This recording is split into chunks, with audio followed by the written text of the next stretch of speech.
What up, y'all? Andre, Big CEO Reed, back again with another Garage Bible Talks. Garage Bible Talks. I'm already messing up. Yeah. But it's alright. Garage Talk. We got Bible in here too. We got God in this at all times. But I got somebody that's important to me. Just real quick before I tell y'all who he is and everything. I think he don't really realize, but I look at stuff like this all the time. You know, I started boxing in another state, and when I came out here, I went to a gym. I ain't really know nobody. I wasn't the best at boxing, but I knew, like, this is what I want to do. I'm going to do it. And I met him at the boxing gym. He already had his belts everywhere around the gym. He could have honestly been a cocky person, but he really showed love, and he really was like, you know, being a brother already. And so for me, just from that point, I always respected him from that. But after that, still, whether I'm in the gym 1 month later or years later, it don't matter. I still always got that same love and respect for him. And so it's like, I literally got that and more for him. You know what I mean? But just to kind of run it down, man, this man's a family man. Y'all, this man is an entrepreneur. This man is a professional boxer. He's a designer. He's a music artist. Y'all. His name is Giezwa Monarch Jr., bro. Appreciate you coming through, man. Definitely. Appreciate you a lot. Man, how you been? How the family going? Man, I've been good, man. Family is great as always. You know, taking care of the family, the kids. Watching them grow is one of the most beautiful things. So Man. Yeah. Especially being at our home. We just talking about that. I love. Yeah. It's a crazy mirror, but I love that mirror, seeing my kids, man. Yeah, you gotta look in the mirror when they be doing something to just be like, yeah, that was me when I was Facts. Man. I can't even get mad. Yeah, that was it. Like, oh, this is what my mama had to go through. Alright, yeah. Facts, bro. For real. Facts. I'm just jump right in, man. Tell me a little bit. Where you from? Yeah, so, man, you know, like I was telling you the other day, I really don't even do interviews like that. Yeah. Or just like podcasts, like, you know, or anything. But for me, you know, I figure that it's kind of like, it's time to like get to that time now where, you know, like if you know me, you know me. Like I'm one of those people. Like if you know me, you know me. You got to like be around me or like talk or like figure it out. And then people will start to understand more where I'm from. But I usually don't talk about a lot like where I'm from or like how I came up or like any of those things. So I figure I'll talk about it now because I'm not doing no more podcasts for a while after this. y'all gonna have to come to this podcast and listen because I ain't gonna be doing no more for a minute. But man, I was born in Minnesota, and then I was back and forth from Minnesota and St. Louis. So I started boxing in St. Louis. So that's why I started boxing at a young age, at 11. It's a little bit before 11, but I got into a fight in front of a boxing gym. You know, in the hood and doing all that stuff, young, walking from school. Dudes tried to jump me. Got into a fight. We got into a fight right in front of the boxing gym, and then the coaches came outside, and they was like, "Man, if you wanna fight, come in the gym." So, you know, I started doing that in St. Louis. My grandmother, she lived on Labadee. My mom lived on Labadee, right in the hood, in the middle of the hood. So we was just back and forth doing that. My other grandmother stayed right around the corner. My auntie stayed right down the street. My mom stayed right down the street. So we was doing that coming up, and then coming back and forth, St. Louis to Minnesota to St. Louis. My grandmother lived up here, you know, in the hood up here too. You know, North Minneapolis and like doing all that stuff growing up. So yeah, man, like that's mostly like where I was raised at, back and forth. Okay. Yeah. Man, I ain't know that. That's dope. That's dope to even just hear that. And because you already know, but Yeah. St. Louis got a big boxing scene. Yeah. A lot of people don't know that, but when you go through the amateurs, you learn like, damn, St. Louis is a fighting spot. So you from where we fight at, you know? The show me state. Man, you feel? There we go. Yes, sir. It's definitely a show me state. I like you said that. Yeah, what's that, Nelly? Yep. That's facts though. Find like every couple of days we fighting. Man. Yeah. So yeah, that's why it's real in you. See, I love Minnesota. I ain't trying to talk down about it, but you kind of can feel that from certain people. Minnesota people in the gym, they like it, but you can kind of feel when people come from different states, like, nah, you bout this though, you know. And it's in your spirit. So that's why though. That's St. Louis in you. Yeah, no, for real, man. So did you ever have any amateur boxing out there? Yeah. So that's where I started fighting first. When I first started fighting, I remember my first 5 fights. Shout out to my old coach Larry. Man, this dude. Man, he put me my first sparring session. I got in there with the champion. Rest in peace, one of my brothers, and Larry Jr. And man, he whooped my butt. And he told me up, and I was like, I'm gonna get you back though. And then after that, I fought 5 champions. They had won ringside, silver gloves, all that. Man, they whooped me the first 5 fights. I said, I'm gonna get y'all back, and then just kept on fighting. And then I think I fought like 5 more times, and then I fought the same people back to back again and beat them. Okay. Yeah. So it was. I got my lick back. Yeah. You know. For so sure. I was down there fighting like every week, every couple of days, like all the time. Kept me out of a lot of trouble too. Facts. That's what's up. That's love, man. When did you start boxing in Minnesota, and what was the first gym? So when I first came back up here, I was like 15. I got into some trouble, like all that stuff in St. Louis as usual. And then I got sent back up here. I got sent back to Minnesota. To your grandma's house? Yeah, to my grandma's house. Yeah, they shipped me back to my grandma's house. So I started living with my grandma and stuff, and I went to Uppercut. I started at Uppercut when my freshman year back in high school. I started back boxing. So I took like a year or something off. I came back up here, got all that together. So then I started in Uppercut at like 15, and then from there I was training with Derek. Shout out to Derek, he crazy than a mug. But shout out to Derek. I started training with Derek, and then I started fighting again, and then I won the Golden Gloves up here at 17. I think I was the first one at 17 years old to go to nationals up here. And that was an Uppercut? That was an Uppercut. Is Uppercut still open? Is that a gym still? I think it is. I think it's shout out to Lisa too for she ain't even used to charge me either. That's love. Okay. She ain't even used to charge me. I used to just fight for a gym. So yeah, it's still a gym. I don't know if it's still called Uppercut though. But yeah, it's still a gym. Okay, that's what's up. When did you make that transition over to Coach C, to Sir Boxing? Yeah, man. Shout out to Coach C. So what happened was I was training at Uppercut. I had won that. I had got into some more trouble in high school. So then I was tripping out. But and then I started training with Sean. I started training with this guy named Sean. Shout out to Sean Hickman. Started training with him. Had a couple fights, and then he introduced me to Coach Mauricio. So then I was like 20 years old. Then it was before my oldest little Giz was born, and he introduced me to Coach Mauricio. I'll just go.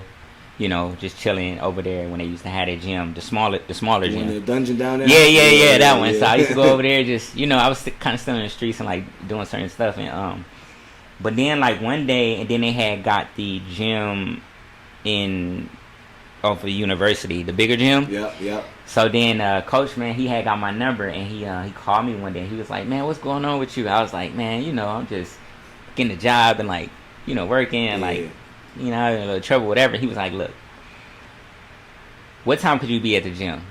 I'm like, man, I ain't gonna be there till like 8 o'clock at night. I gotta do my stuff first. So he like, man, what you talking about? I'm like, man, I'm doing what I'm doing. So you know, he's like, look, if I open up the gym at 8 or 7:30, whatever, can you make it? He was like, I'll do that for you only if you can make it and you start back boxing. I was like, all right, man. He was like, he was like, give me your word. I was like, all right. So then I came every day, at night, every day, because I really couldn't make the afternoon and stuff. I was doing other stuff.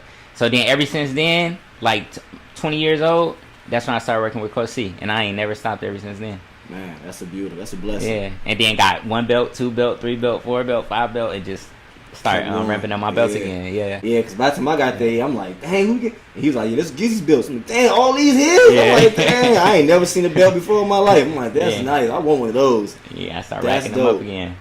Dang, man. I be having so much stuff in my head, then you just threw me off because there was a lot of stuff I didn't know. Yeah. Like, what high school did you go to out here? I graduated from Patrick Henry. Patrick Henry. North You from the app. Yeah, really from the app. Yeah, I graduated from Patrick Henry. Man, why didn't you start no gyms in Minneapolis? What made you train in St. Paul? Well, the uppercut gym, that was like Northeast. Oh, okay. I trained there. Okay. And then, like, at that time, it really wasn't a whole lot of gyms in Minneapolis. Got you. Okay. You know what I'm saying? But, I started going up over there, and then shout out to Circle of Discipline, too, because I went over there a few times, got some sparring in and stuff like that. But, I just always been the one to just kind of, like, do what God telling me to do. Yeah. And kind of, like, follow my heart on that type of thing. Mm-hmm. And then I just guided over there. And then after that, I went to Surgeon in St. Paul. That's love, yeah. That's dope. Okay, what type of person was you in high school? Oh man, high school, man. I tell you, man, it's so crazy. High school, man, I was going through my phase. Yeah. I was good, like, for the most part. I think, like, what really kind of, like, saved me more than anything was, like, my teachers. You know, I had, shout out to Mr. Murray, Mr. Abdullah.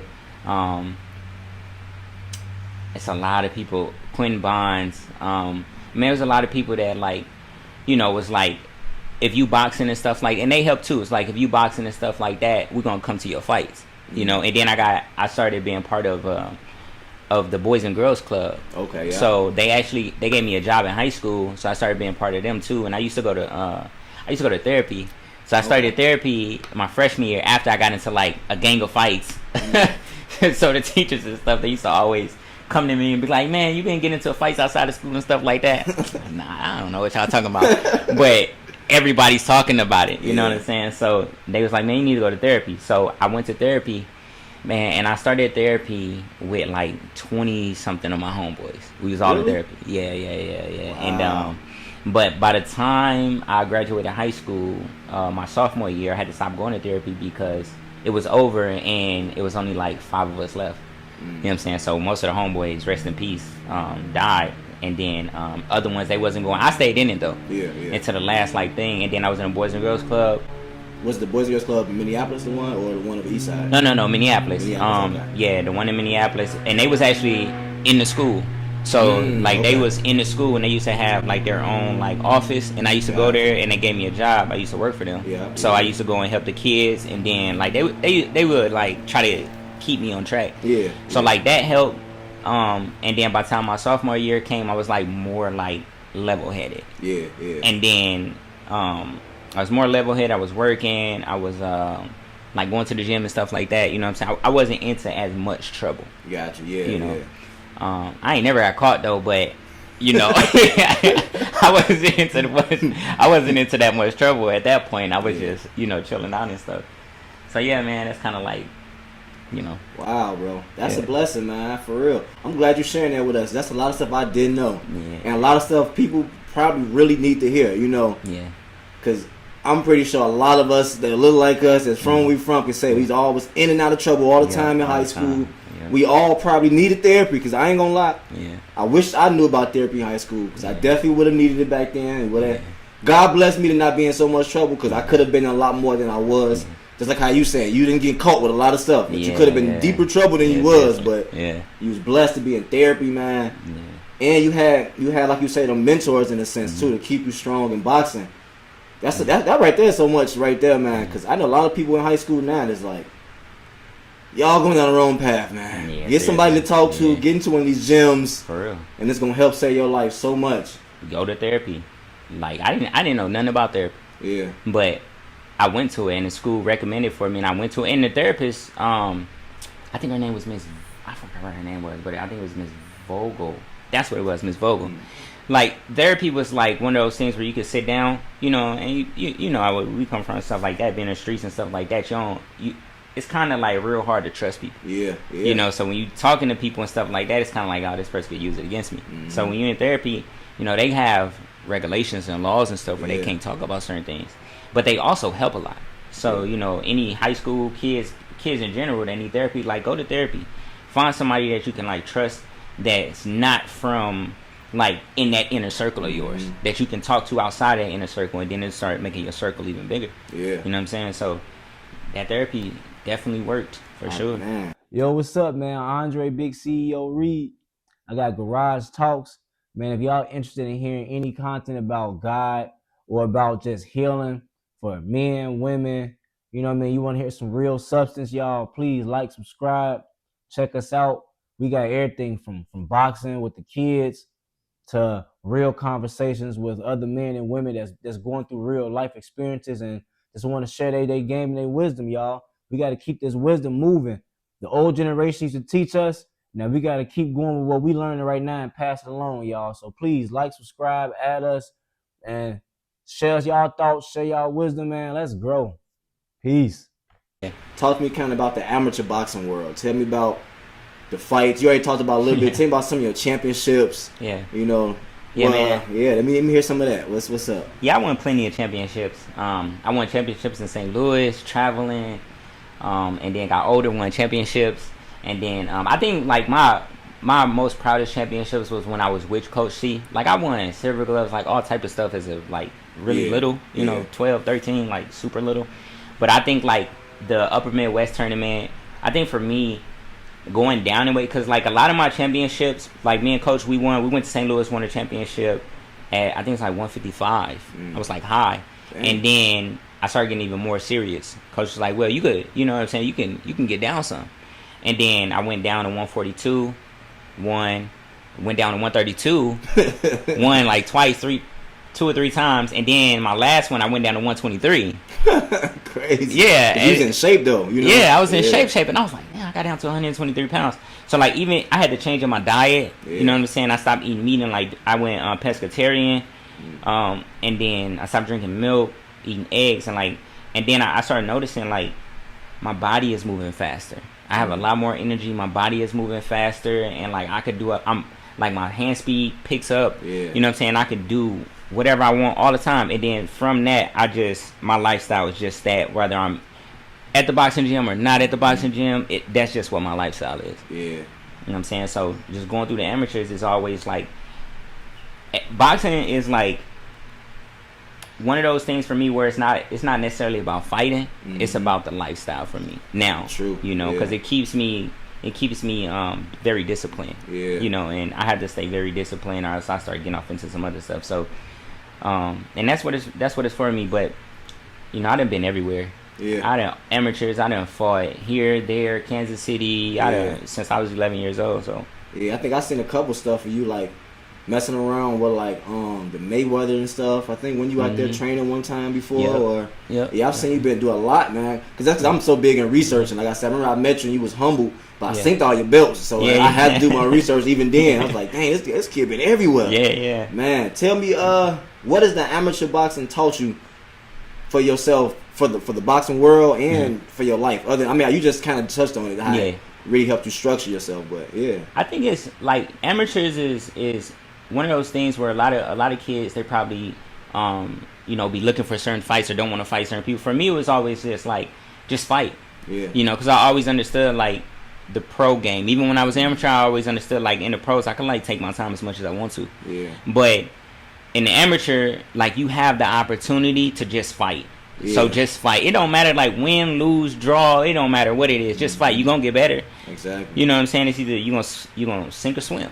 You know, and then get that experience and more experience and more experience, and then, you know, once you start getting up there, about time, you know, you get 16, 17, 18, you can figure out if you want to go pro or not. And then you have the experience already to do it. You know what I'm saying? So for me, like, amateurs, just fight. Like, go any and everywhere and just fight.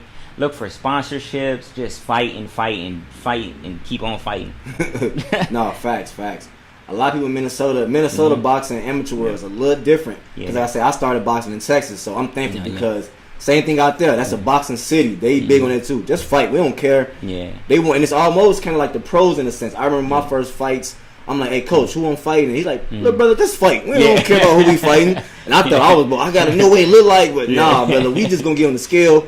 Yep. And that's what we weighing and we fighting. We'll figure out who we fighting when he get in the ring. That's and, it. And it's all about just going. But in Minnesota, they be big on trying to match make you so early. And you know who you finna fight. And then people don't show up because they scared. And I was like, man, get this experience. It don't matter win, lose, or draw. You're doing this to see, is this what you want to do? Yeah. No, for real. That's really what it is. You just fight. As amateurs, just fight. Like, it don't even matter. As long as they your weight class, whatever, even if they not, like, you know what I'm saying, not too big, but just fight. Saying get the experience. If they put y'all in there, you at that level that you can fight that person. So just give it your all. It don't even matter. Would you let your kids fight? Yeah, if they want to. Yeah. You know, my youngest boy right now, that's what he is. Like, I learned, like some of the, we got a lot of kids now, so I always pay attention to each kid, and some of the kids not fighters. You know what I'm saying? They could fight, but they not like want to do that. You could tell early. A lot of people can't tell early, but like you could tell early. Like my youngest, ZZ, he's a fighter. That's just what he is. Like I buy him, like he be getting like little stuffed animals and stuff. He beating the stuffed animals.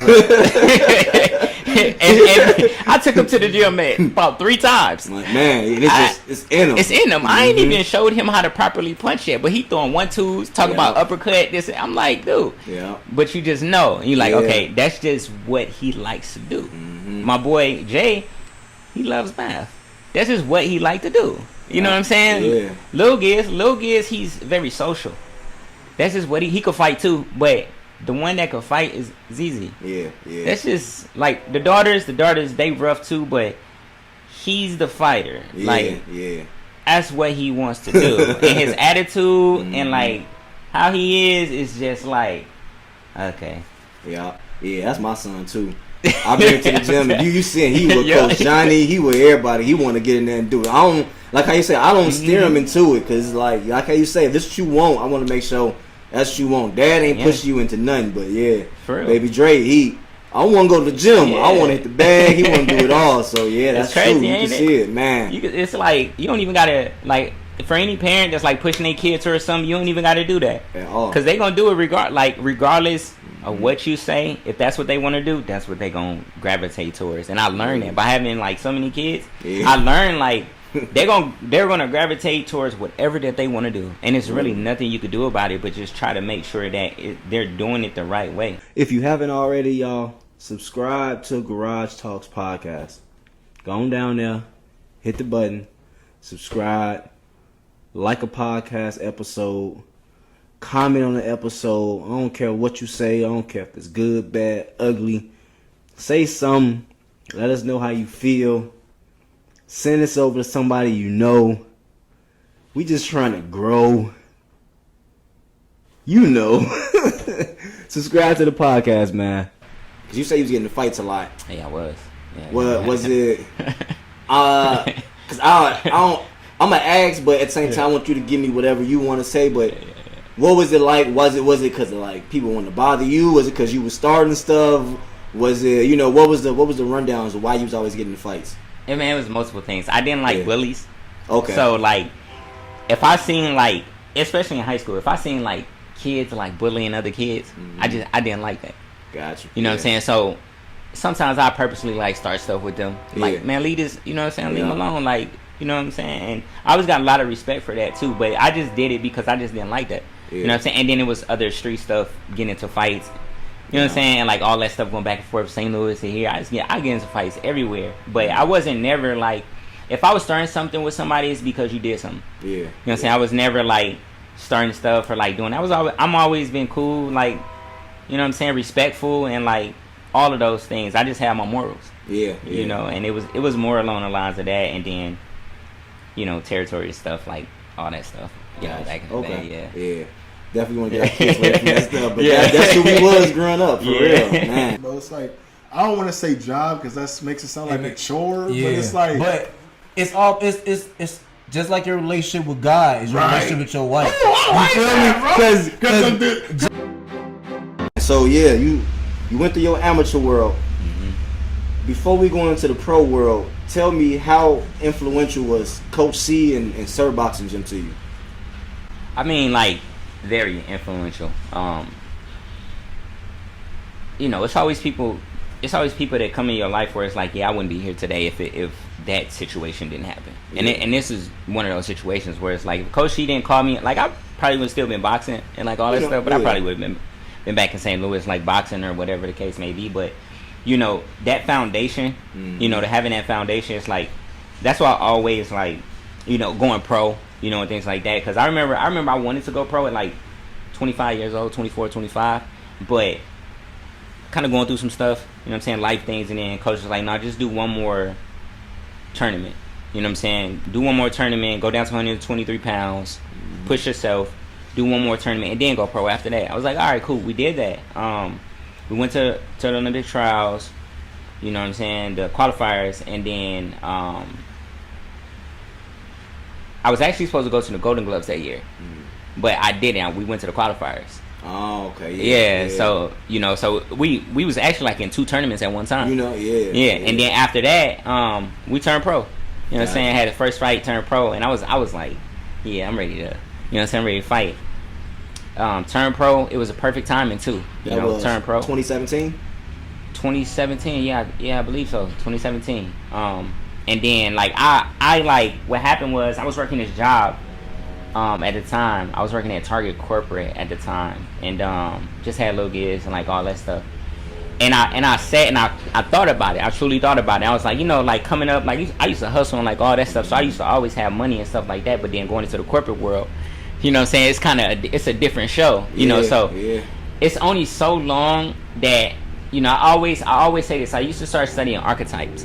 So I used to start studying myself too and be like, okay, what kind of archetype I am, and I'm not gonna be successful at this because I can only do this for so long. So I was working corporate job. I can only like do that for so long. Man. And then I was like, okay, man, this is what I love to do. I can fight. Yeah. So I was like, after I come from this tournament, I'm about to quit this job and I'm going pro. That's what I'm about to do. I was like, it's going to be some stuff that's going to happen, but I'm ready to just stick it out and do that thing. Yeah. You know what I'm saying? I was going to school at the time too, for fashion design. I graduated as well. And then, so I was doing that, and then I was like, yeah, I'm about to quit this. I'm not happy doing this. Yeah. You know, it was a great job. Like, I was working corporate, you know what I'm saying? But it just wasn't, it wasn't what God was telling me to do. Yeah. You know what I'm saying? So I quit that, went against everything that's, I went against everything what I call sheep. You know, just following the lead. Yeah. I was like, this is not for me. I got too much talent. Man. You know what I'm saying? So then I quit the job. I turned pro. You know what I'm saying? Was going through like a breakup and like all that other stuff. But one thing Coach C told me, he said, just stay focused. Yeah. Stay focused. No matter what you do, just stay focused. You know what I'm saying? Just stay focused on this, because it's all going to pass over. You just have to make sure that you take care of yourself, stay focused, and just keep going on the thing that you want to do. And that's what I did. Yeah. And then I went against everything. You know what I'm saying? And a lot of people probably be like, you know what? I'm not going to lose this, or I have to choose between the two things. And what I always tell, like even my oldest sons today, I always tell them, like, you got to choose yourself. Because at the end of the day, ain't nobody going to take care of you how you going to take care of you at the end of the day. And you won't be able to take care of your responsibilities if you don't take care of yourself. So, you know, they be asking me certain things like, hey, Dad, why you buy yourself this first? Because I work hard for it, and I'm gonna buy this for me so I can feel great, so that you can get more things. Because if I'm not mentally focused all the way, it ain't gonna work out. I'm the man of the house, so it's just not gonna work out. True. You know what I'm saying? So I have to teach them that as well, and just you know what I'm saying. And then like that was, but that also plays into like what Coach C has always like told me, and instilled in me, and always told me to stay focused, and actually being in the gym, working it out, you know what I'm saying. And then we turned pro. Shout out to my uncle Marvin too, because when I was going through a lot, you know, I had reached like a hard patch in my life, and I had turned pro. I was like, you know what I'm saying, you know, when you turn pro, you barely making that much money, you know what I'm saying, at all, like really. And then I turned pro, and then I was like searching for management, like all type of stuff. But my uncle, though, I'll tell you one thing, my uncle, I had a breakup, all that stuff, moved in with my uncle, and then my uncle held me down though, because what happened was my uncle put up the money for me to go to Cali, and then when I went to Cali, and then it was this guy named Patrick too. Shout out to Patrick because that's who introduced me to Sam Watson and Marcus and them. And then I went out there, I sparred. And when I sparred, I had all my belts. And when I went out there, I sparred like everybody that was in the gym. Yeah. And I was doing my thing. You know what I'm saying? From high to low to mid. And people tell you to this day, I was doing my thing. You know what I'm saying? And then from that point, it was like, no, let me back it up a little bit. I had to win my second professional fight at the Armory for me to go to. Ooh, you got to fight the Armory? Yeah. How was that? It was good. It was good. I was like, yeah, whatever. So they had to choose the fight. I had to win that fight, and then I can go to Cali. Gotcha. So I won that fight, and then my uncle sent me to Cali. Gotcha. Well, then when he sent me to Cali, I got my first deal, and then I got my first deal. It was great. You know what I'm saying? Then from that point, it's just kind of been like Coach C was there, you know, and then we just kept on working. You know, and let me back it up even further. I'll tell you, like, when people do great things for you, like, great things come to them. Because even Coach C, with Coach Cericio, a lot of people don't know this either. That's why I got so much respect for Coach Cericio. With Coach C was going through something, and, you know, Coach C got into something, and I respect Coach C to this day because we started training in Coach C apartment. It's upstairs apartment. We started training there, and Coach was training me. Yeah. You know what I'm saying? We didn't have no gym. It was nothing. We won 1 championship, 2 championships from training from an apartment. Man. You know what I'm saying? So Coach, he didn't have a gym after that. Yeah. After we started working, he didn't have a gym. Yeah. And then after that, Coach, she was like, what you want the colors to be? I was like, black and yellow because my favorite is Bruce Lee. You know what I'm saying? So that's why the colors be like black and yellow. You know what I'm saying? So, and then Coach got his gym and now bigger gym. You know what I'm saying? So, man, when people look out for you, blessings, man, they receive blessings. That's why, you know, and Coach is just a like all around good person that, you know, when I got that from him too. Like when I do something for somebody, I don't ask him for nothing back because Coach C always done, like even to this day I can call him and like, hey Coach, you got this, whatever.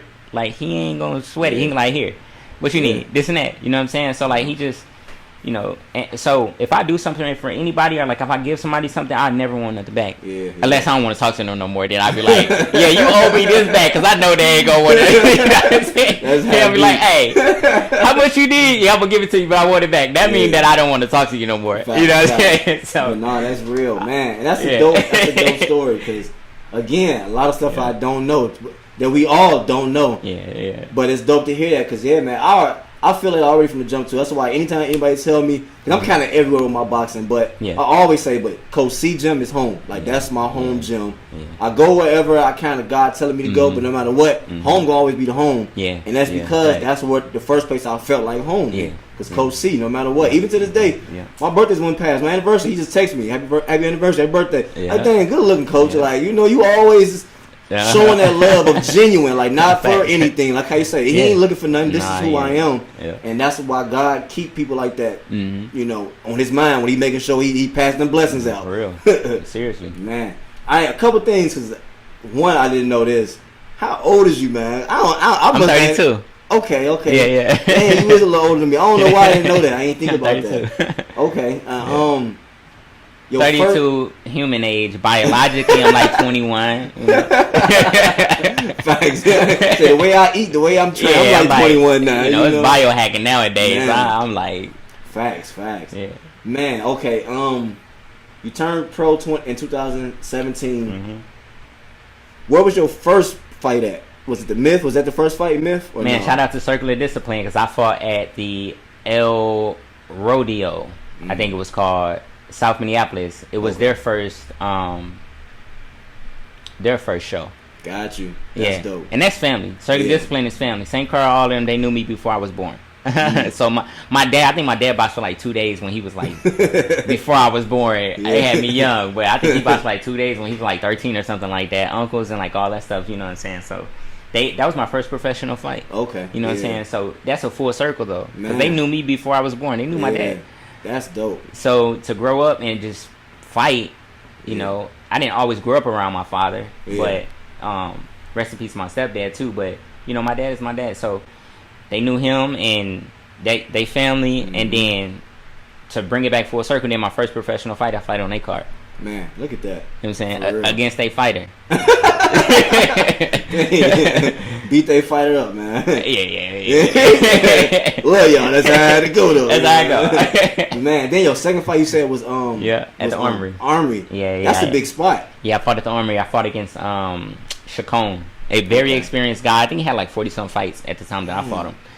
Man. Yeah. But you was very experienced in the amateur world. So in the amateur, yeah. But you know, the pro is way different. It's different. Yeah. It's different. Way different. It's different. Because my first pro fight too. Yeah, it's different. Low key, my first fight was it was low key set up for a good. Now that I see it, I ended up getting a draw because of my second round. But when I look at the guy I fought, he just fought on the zone not too long ago. So he was kind of like he like how it be, you know. I'm supposed to beat him up and I'm supposed to be on TV somewhere. Yeah, but God timing, but.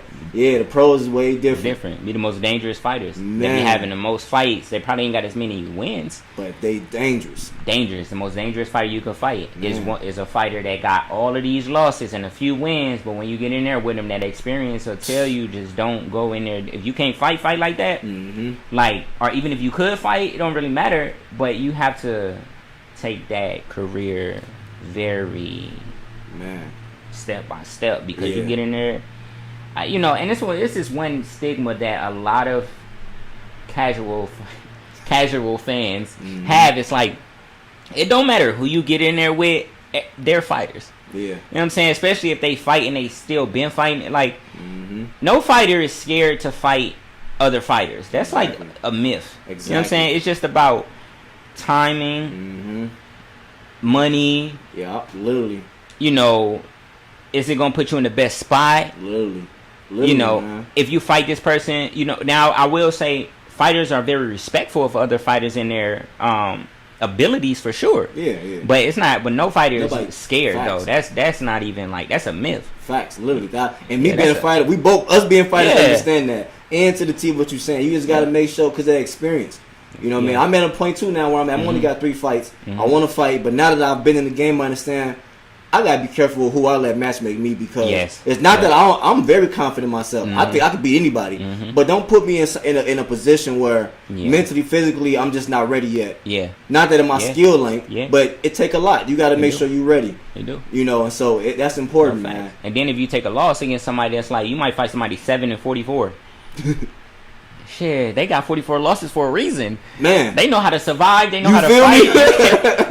You just ain't taking no 44 losses and still going. And still going. Like, who? Like, hold on, you got a hard head. Like, facts. know, I think you just get paid just because this is something you like to do, but you really can fight though. Yeah. If you don't be understanding that, it's like just because a person might be 7-15, like.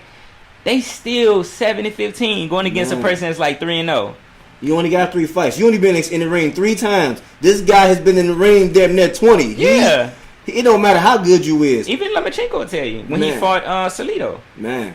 That experience. Literally, man. You know what I'm saying? If he had more experience, he would have beat him. Like, skill-wise, he could have beat him. Yeah. You know what I'm saying? Like, I feel like he did. But at the same time, that dirty fighting, like the pros is a nasty game. It is. It's a nasty game. It is. You know what I'm saying? If you're not dealing with people that's like very genuine. You know what I'm saying? This is a nasty cutthroat game. You know what I'm saying? And there's a lot of nice looking faces around. They all let a smile, make it seem like they on your side. That's exactly. You gotta really cut through that. That's what it is. You know what I'm saying? So just the pro game period, man. I learned the pro game. I was in my first deal, got out that deal.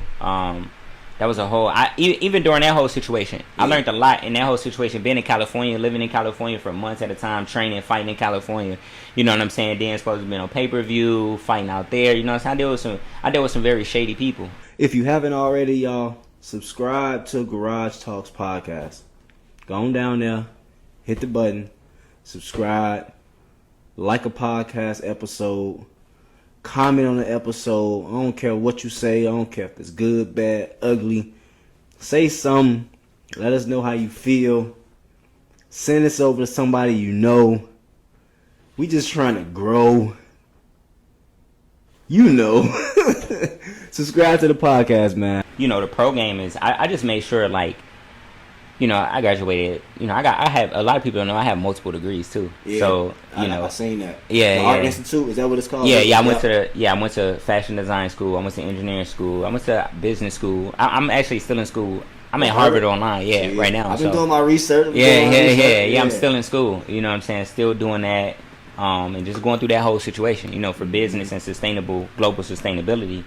But you know, a lot of stuff I don't really talk about because, you know, you start doing so many things. Actually, let me back it up. Let me finish the pro thing. So, you know, I made sure that I just had everything intact, you know, business wise and everything before I actually started back fighting again. You know, promoter license, all that stuff. Like, I have my promoter license. You know what I'm saying? I could throw my own shows. You know, so I could do all those things. But I made sure, like, going through the situation I went through and then figuring out, like, that whole business, shady business, like, all that stuff, I made sure, like, I'd never be in a position again where a person could tell me I have to do this. Yeah. Cause for me, boxing always been about passion for me. Yeah. You know, so I had to really sit back and think, like, damn, when did this become about money? Yeah. Like, when did this become about, like, all of this extra stuff? Mm-hmm. And it started messing with me. It started bringing, like, snakes in the grass around and, like, a whole bunch of other stuff. And then you start reaching to, like, the height of people want to sign you and stuff. And then it start bringing too much. And then you start getting into the weeds. And it's like, this ain't it. Yeah. It's start diluting the fighting game. So, you know, so after that, I just like, you know, I'm done with that side. I'm done with it. I got out the contract. I always train. Coach TJ, shout out to Coach TJ. Been training with him for years. You know, my last 2 fights, even in my last 2 fights, I was barely at the gym. A lot of people don't know this. Like, my last 2 fights, I still won, but I probably went to the gym about 6 times. And still did what I did. I was probably on the gym like 6 times, but I took the fight because, you know, at the time I like needed the money and like all type of stuff, you know what I'm saying? And I still did what I did. You know, but now like I've been training and, you know, for years now, hitting the mitts, like in the gym every day and like doing all of those things. And now it's I'm faster, stronger, smarter, like all those things. But I built the business right for myself. And then now I could fight whenever I want to fight. I don't have to. There's no person on this face of this planet that could be like, oh, hey, we got 10 million for you. Can you fight? I'm going to tell you no. Because I'm comfortable in my life enough to live to where it's not about the money for me. It's about, like, I started fighting because I was in trouble. That's why I started fighting. And I fight not to stay out of trouble, but to keep that mentality of don't be in no trouble. You know what I'm saying? This is a life thing for me. You know, it's not like one of those things like, oh yeah, this is a career. This is a passion for me. I have a career. You know, I have businesses now that are doing very good. You know, so I never have to box a day in my life again. But I box because this is a passion for me. This is something like, you know, I remember telling my grandmother before she passed away, rest in peace, not too long ago, that I was gonna win a world championship. That's what it's for. It's for like when people see me on TV, they know where I come from. You know, people know the stories. You know what I'm saying? People know the stories. North Minneapolis, St. Louis, people know the stories about me. You know what I'm saying? But when they see me doing something better, then it affects everybody that grew up around me, that know me, that can call me Gizzy. You know what I'm saying? Like all that stuff. And then people will be inspired by that because people know, like, nah, I know where he come from. You know what I'm saying? That's why a lot of people don't know, because I don't really talk about it as much because I just know where I come from. I don't have like the attitude to be like I'm cool, respectful, like all that, but I don't have the attitude to be around too many people. I just don't. Because I just know me, and it's like I just don't have the attitude to being engaging with people and like all that stuff. And that's and you know, it's gonna be a lot of people that's gonna view this, but for any kid out there, anybody in high school or anything like that, like you gotta understand, like, you don't have the attitude to be in trouble. Cause you just go be peaceful, go meditate, go talk to somebody, go respect yourself enough to be like, you know what? I don't have the patience for this. Because I know I'm going to turn up. I know I'm going to black out. I know I'm going to do this. Just go to the gym. For real though. For real. It's so crazy. That's literally me too though. Like, I got all these, I can be a leader. I can be social, but to an extent it's like, I know I can't do that. Because so long I'm gonna be in the wrong position. And I know me, like I don't want to go down into those roads. That's why I be like, get myself to the gym, build my family, be with the family, and it'd be like, talk to who I'm gonna talk to get my shine, and I'm gonna get back to my own little hole.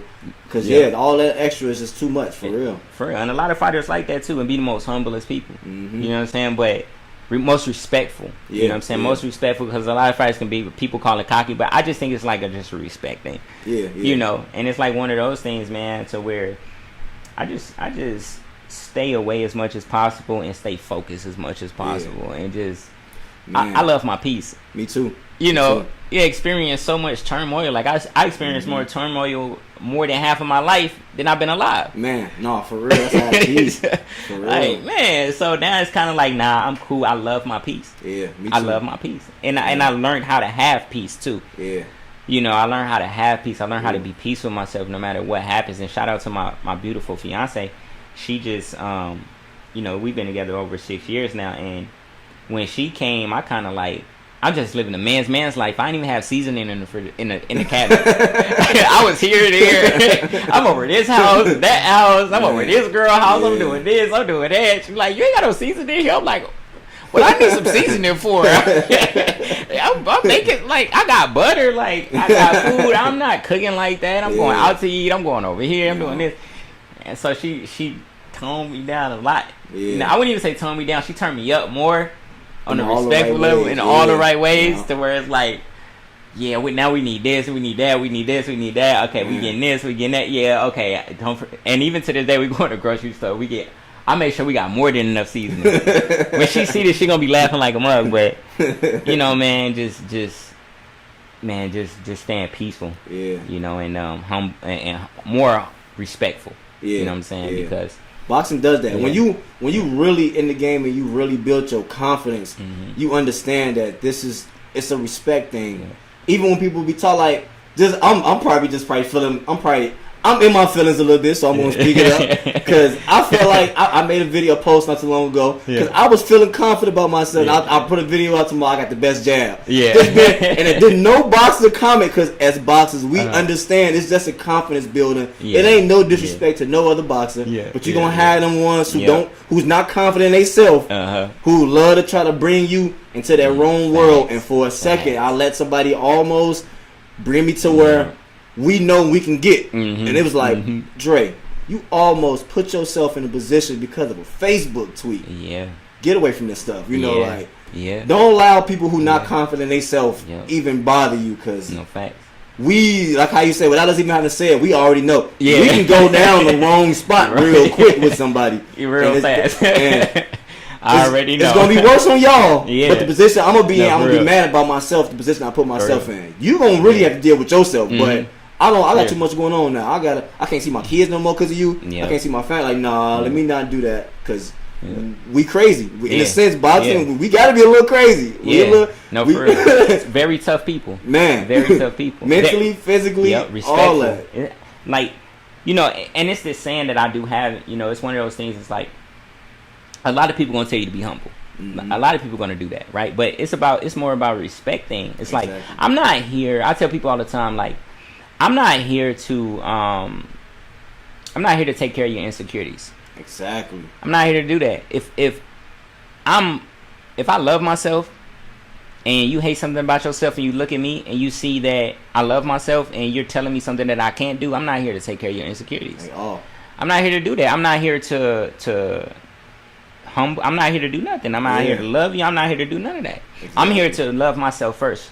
Exactly. And be who I'm supposed to be without anybody testing me or who they think I'm supposed to be. Exactly. That's not what I'm here for. I'm not here for a test. We do that in school all day long. I'm not here for somebody to test my life and tell me what's right and wrong. Exactly. I don't have a you know, people have role models and stuff like that. I don't have role models. I have people I respect, but I don't have role models for my life because my life is my life. Exactly. It's supposed to be different than everybody else's. Everybody's is different, and you gotta love it. Like, I'm perfect for me. I'm a Batman in People's Story, and I am a Joker in People's Story. I'm fine with both. Man, for real. I'm cool with both. For real. I love the Joker and I love Batman. Man. I'm cool with both. But you're not going to be Superman in everybody's story. Nah. You're not going to be. I heard this from somebody. I think it was Lil Russell. He said this in one of his raps, but it hit me because it's like, I'm a superhero without a cape at home. And that's all that matters. Yeah. I'm not... Whoever you want me to be in your story, that's cool. As long as I built this story in my house, I'm confident in who I am with this right here. And you can call me whatever you want, but I know what I am. And add some more. Facts. Say what you got to say and add some more, because I just don't care. Literally, man. I just don't care. If you have all those insecurities in the world and you feel like I can't do this, and, you know, it's so many people that tell me so many things I couldn't do it. You know, there's so many people that tell me I couldn't go down and wait and win championships. I did it. There's so many people that tell me. It's so many people that say so much stuff, and you got to be prepared for that. Yeah. A lot of people don't understand that. Like when you that veil is uncovered from over your eyes, and you can see the whole universe, and God's telling you to do that. People see that. Yeah. And a lot of people are upset because they're not that, and they can't do that. You know how many people want to do a podcast, but they can't do it. For real, man. They don't have the guts. They don't got the balls enough to do it. Yeah. Starting from, people say, oh man, you got to start from here, there. You just start. Literally. Literally. That's it. That's all you do. That's it. Just start. And if Man. people say, oh man, they ain't going to do this and this ain't going to do that and this and that. I try, like, I was talking to my fiance the other day and I told her, I'm not here to be, I'm living my life at a point now in my story where I'm not here to be tolerated in anybody else's story. Man. At all. Man. I'm only here to be celebrated in my own form. Amen. That's it. And anybody that I got around me or that I come around, I'm celebrating them in my form. Amen. I'm not tolerating nobody that's around me. I'm celebrating them because we still alive, we still giving, we still doing many things. And I trusted myself enough to be around good people. And if it's not, then I just remove myself. Exactly. And even then, I'm still gonna celebrate who they are because that's who they are. Mm-hmm. I told my fiance. She said, she's asking me questions the other day, and I said, look, I trust in you to be you at 1,000%. Yeah. And that's whatever you do, just be you. Just don't be fake about it. Because my mom is a gangster. That's how she grew up. My father is like, but I learned from my mother that, shout out to my mom, she crazy in the mud, but I love her though. But I learned from her that just be you. Cause my mother, it don't matter what nobody else got going on in this world. She gonna do what she gonna do, whether you like it or not. It don't matter what she got going on. It don't matter. I don't care if she throwing a poke balloon. It don't matter what she doing. She's gonna be her. Man. And growing up, I learned that from my mom. Like, I was, I went and lived with my grandmother and here and there. But, me and my mother, I love my mother to this day. Just spoke to her the other day. But she taught me, we haven't always had the best relationship, but I always respected her because she's going to be her regardless. And that's where I get that from. Yeah. It don't matter what she doing. She going to be her. She 1,000% authentic. Yeah. So I just learned how to be 1,000% authentic and just not follow trends. Yeah. Wear what I want to wear. If I see something I like, it ain't got to cost too much. I don't care if it costs $1. I don't care if I can go to the Goodwill. I don't care. If I like it, I like it. You know what I'm saying? And to just be happy in my life, and now that I'm about to fight again, it's like I'm happy in my life because I celebrate myself. Yeah. And I'm celebrated and not tolerated. And I don't have to be like, oh, I'm doing this for money. Yeah. You know what I'm saying? Even with my promoter license now, like anybody that come and fight on my card, like my main thing is you are your own. Like, you don't have to have a manager. You can go and negotiate the fights yourself. Yeah. That's what I'm saying. Like, all right, you want to fight who you want to fight. You can pick the fighter who you want to fight and fight who you want to fight, and pull your career in a direction that you want to go. Yeah. Exactly. And also understand that so many times that people ask me, oh, you want to fight this person, you want to do this, you want to do that. Nah, I'm only fighting main event. I'm not fighting on no undercards. Mm-hmm. And people like, oh, but you. No, it's because I built my life enough, and God helped me build my life enough to where I don't have to ever do that. I don't care if I'm fighting in front of 20 people. It's mine. It's mine. Yeah. Hey, Gizzy, man, you just had too many gems. You have a brain. Hey, Gizzy, because let me see if I can jump back. One of the things you got me with was that took me forever to learn. Literally took man into the last year of my daddy before he passed for me to get. Rest in peace to what you just said though about your mom. Mm-hmm. My daddy is gangster no matter what but he didn't. It still with love and kind, but he is him no matter what he had. It took me so long because I've always went through this life of being judged and being. So that's why I was just saying how I was in a corporate and I was always trying to be high and I was always trying to figure out how do I. Like, be that everybody want me to be. And my day, like, man, fuck all that shit, nigga. This is who I am. Yeah. It's like, why don't I be that? Like, when I'm who I am, I feel better anyways. And regardless if I'm being who I am or if I was trying to be what I thought somebody else wanted me to be, I was still getting judged. Yeah. So, you gonna be judged anyways. Be judged being you. Exactly. Like, man. So, it's like, what you just said, it took me literally to, like, last year, this year to me, to really get that. I just hope somebody hear that, what you were saying. That's why I had to go back. I hope somebody hear that and, like, if you young and you feel like you're going through that now, figure out who you are and be you. Don't get to my age. We already went through this for y'all. Like, just be who y'all is, be comfortable, and allow God to bring the people around you. Who, what you just said again, ain't here to tolerate you, but to celebrate you for who you are. Because God, man, that's another thing that like just came to my life more recently too. Now, like I feel blessed that I no longer feel tolerated no more. Everywhere I'm at, I feel celebrated. You know what I mean? When we go in the gym, I feel like people don't even know. Some people don't know that loud Andre that people may get in the gym. I'm in the gym, I'm loud. Oh shit, Gizzy, like I feel celebrated in there. But I go in other places that I've been 20 years. And they be like, I've never heard Drake talk that loud. Because I never knew, but I felt tolerated in here. I didn't know that was. I couldn't think of that's what it was. But now that I remove them places, you know, and this may be hard for some people, but that may be your own home. You know, I think like a lot of people just not comfortable in their own skin. You know, and being in that space to where it's like, I'm not accepting nothing where it's you're tolerating me. Because man, like honestly, when you be around so many people that tolerate you, you don't go to the next level. Exactly. You don't. It's so hard to get to the next level because it's crabs in the bucket. You know what I'm saying? And I was experiencing that a lot. So what I decided to do is I decided to dig down instead of I'm steady trying to climb up. You ain't never gonna get to the top. It's gonna take you longer. So why not just turn around and dig down and get out? And that's what I decided to do. You know. And when I started being around people that was celebrating me more, it's like, man, what you need? Man, you gonna help me with this? Yeah, what you need this, your business here, and then I learned trade. And then I learned the trading from country to country and you know how to create financial institutions and like all those things because I started having more people around me. And then when that happened, then people started working for me globally. And then I started learning more things, and then I had this partnership and that partnership, and then it's just a waterfall. It just keep on going. You see what I'm saying? So like for a while, you know, I learned to like one of my mentors, I always keep him, I don't never really say his name, but one of my mentors, he a multi-billionaire, and we was having this conversation the other day, and even a while ago, like a couple years ago, he was telling me this then. He was saying like, look, you want to make sure that you're always planning. Like if you know that you're a good master at planning things ahead, and you can kind of tell the future a little bit, because it's people like that, do that. And then once you do that, you're going to find yourself getting to that point, and it's just going to skyrocket from there. So then that's what I found myself doing. It's like predicting more things and be like, okay, if this person does this and this, then I have to think 1,000 steps ahead to make sure that like if we come out to that spot, then my success is going to skyrocket after that. Because then you start dealing with people that, man, you start dealing with more snakes. You know what I'm saying? The higher I have this saying, and it goes like this.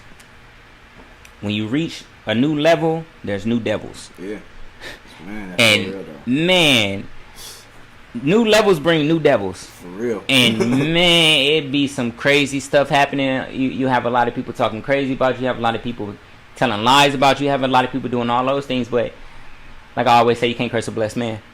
Man. For real. Whatever God got for you, the devil, whoever, can't take it from you. Can't take it from you. You can't. You it's nothing you could do. You know what I'm saying? And a part of like us and where we come from is like I learned to have that peace enough and trust in God enough to where now everything I'm like, yeah, whatever, God will handle it, because I already know it's a plan after that. You know what I'm saying? So I learned to trust in God enough to where it's be like, oh, they acting up again.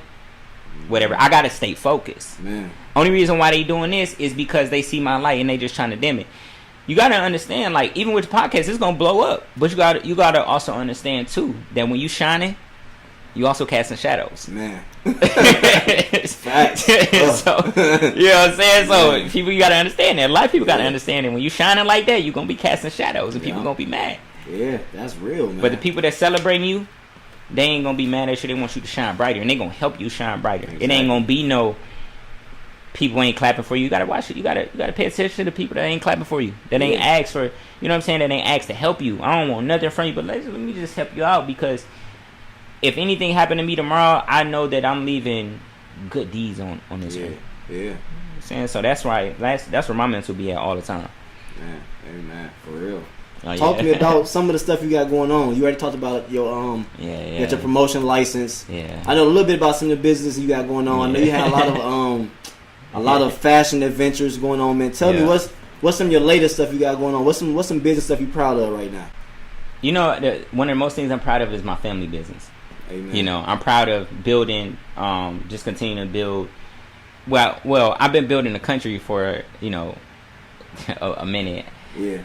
That's like one of the most things that I'm proud of right now. But like the UMG Monarch dynasty of just like building my family and like making sure that like if anything ever happens to me, like they're set for life. Yeah. You know, and that's like one of the main things. But you know, just up until today, even one of the most things that I'm proud of is I'm proud of the haters. You know, I'm proud of the haters because they're my biggest employees. Yeah. Hey, you know. They spread the word faster than Man. oh man, I'm talking about, and they work for free. Man, and they promote better than they promote better than the best street man, team. for real. So and from that's where we at right now. Man. You know what I'm saying? With every business, and I set it up, man, and just having that waterfall of, I call it the waterfall effect. It's just I have this business and that business and all these businesses connected. So when you hear about one, you don't really have a choice but to hear about the other ones. Mm-hmm. And then you hear about that business, now you hear about this. Now it keeps you in a loop, Amen. in a bubble. Man. You know what I'm saying? So like even with the UMG Monarch dynasty, man, like don't get me wrong, man, like our family, man, like we went through a lot, like especially the last couple of years. You know what I'm saying? And just pacing through YouTube and pacing through life and pacing through this and that and like so many different things, man. We went through a lot of things back and forth to court and like all type of stuff, custody court and like all type of stuff that I was going through. People saying stuff that they don't know. People being in your business, they don't really have no clue. Man. You know, but where I come from, you know, like I was telling you earlier, I know me. Yeah. And I know if I go that direction Exactly. and then start calling family members and start doing this and doing that, then it's gonna go in a whole different direction. You know what I'm saying? So for me, it was just always about keeping the business on the path to where I know, like I said this, man, there's been so many times where like I would say something and I know that this is gonna happen because God already gave it to me, and I know this is gonna happen with no doubt. Yeah. And so many people be doubting, saying, "Oh, this ain't gonna happen, this and this and this and that." Like I remember I told my fiance back in January, I said, "Look, after I get through this little court situation and get a lot of these steps done, right after that, our YouTube channel is gonna go crazy. Yeah. And then it's just gonna be like that. And then the business is gonna go crazy. Everything is just gonna skyrocket because you know I already talked to God and God said that you gotta handle this first. Exactly. Yeah. And then when you handle this and you remove that out the way and you go through that, because I gotta put you through the fire so that you can see the snakes in the grass. You gotta cut them. Man. And I told her, she said, "Man, what can we just remove the snakes?" No, you gotta kill them first. That's how life is. Yeah. I'm not going to no snake and touching it so it can bite me. Yeah, you can't pick it up and try to throw it nowhere. You can't do it. Kill it. You gotta kill it. You gotta kill it. That's all what the it way. is. Ex-family members, ex-friends, Man. and all that. Mhm. That's why I say ex, because everybody that's your blood is not your family. Amen. For real. You watch New Jack City? You watch Lion King? Man, for real though. For real. It's they be right the ones there. you feel like it's the closest ones. Man, obligated. Man. Right? Obligated to feel like just because y'all came up in the same place and now you going here that you deserve this too. Yeah. You know, I have this other saying that I always say all the time, that people, they want to attach themselves to your success, but don't want to attach themselves to your struggle. Mm-hmm. And that's be the main. It's like people could talk about you behind your back and say all of these things and all this rah-rah stuff and all that, and then when you do what you say you're gonna do, when you actually get there, now it's, oh, I know that person. Yeah. Man. But you wasn't trying to go through the turmoil with me to get there. But now that I'm there, now you, well, man, as a matter of fact, they even make it even worse. While I'm going through the turmoil, you talking shit about me because you don't believe I'm finna get through this. So you talking good stuff. Now that I'm here, oh, that's my guy. No, you just talking good stuff though. Like, What's tolerating you? Man. Talking stuff about you, saying this about you, saying Man. that everybody go through something. Everybody. Why you kick somebody when they down? Or you You think know? that they down to this? You could never be, as long as you got God on your side, you following that God upstairs. Mm-hmm. It ain't no book that anybody else could write about you. That's all that is the devil. Oh, this person, this and that, and this and that. A lot of times people only talking stuff about you because you're not there to defend yourself, and they know you ain't never really gonna even talk to these people. Exactly. That's real though. So they ain't never gonna see you, talk to you. Like, it's a very slim chance. Man. But success is the biggest get back. Yeah. Biggest get back ever. And when people, Yeah. because then all of that, then they become silent as a mouse. Mm-hmm. Nothing now. Now it's nothing. Now Yeah. it's, oh man. Mm-hmm. Oh man. You see what I'm saying? So Yeah. like, man, these last couple of years, me and my family, we definitely been through it. But, just as a man, and just like, I tell my sons this all the time. Like, weak men are gonna make weak families. And strong men are gonna make strong families. My grandparents taught me that. Shout out to my grandparents, my grandmother, my grandfather Sam, my uncles. You got to be strong. And if you be strong, if you ever go through something, you can make it through that thing. So and a lot of women they respect that. Because you gonna go through some stuff. But when you get through that and you stay on the path and you get through that, man, you're gonna be turned up. And then it's like, man, I done been through so much these last couple of years that like, it was even times that my fiance was like, man, this is some real stuff. And I always tell her though, just wait till we get through it. Watch what God do. Just wait till we get through it. Because when you want something, you're gonna go through the test. You're gonna go through it, and it's gonna be the hardest times in the world where it's like, man, I want this thing, but you can't doubt it. So I never doubted not one time that this wasn't gonna work or this wasn't going. And now I look back and I be like, man, like damn, I was going through all this stuff for all these years, but never strayed away. I always took care of my body, stayed in the gym, did all those things. Posting on YouTube, I was posting on YouTube basically every day for like 5 years with like 20 views, 30 views every day. Still monetized, but like every day just posting. You know what I'm saying? But my mentor told me though, compound interest. Every single thing on this planet is about compound interest. And if anybody listening to this, they doing YouTube, whatever, it's about compound interest. When you think about it, you need like 3,000 hours to get monetized on YouTube. Post 5,000 videos, you'll get monetized. You feel me? Yeah. You know what I'm saying? You gotta do it. Post 30 videos a day. It might take you a year. It might take... But you can get it. And then one of them videos might go up to 1 million. Two of them videos might go up to 2-3 million, 200,000. Now you're looking like, damn, okay, compound interest. Compound interest makes a lot more things easier. And that's what I always display in every single last one of my businesses now. It's compound interest. It don't matter if you lay one brick at a time to build that house. Lay one brick at a time. Even with boxing.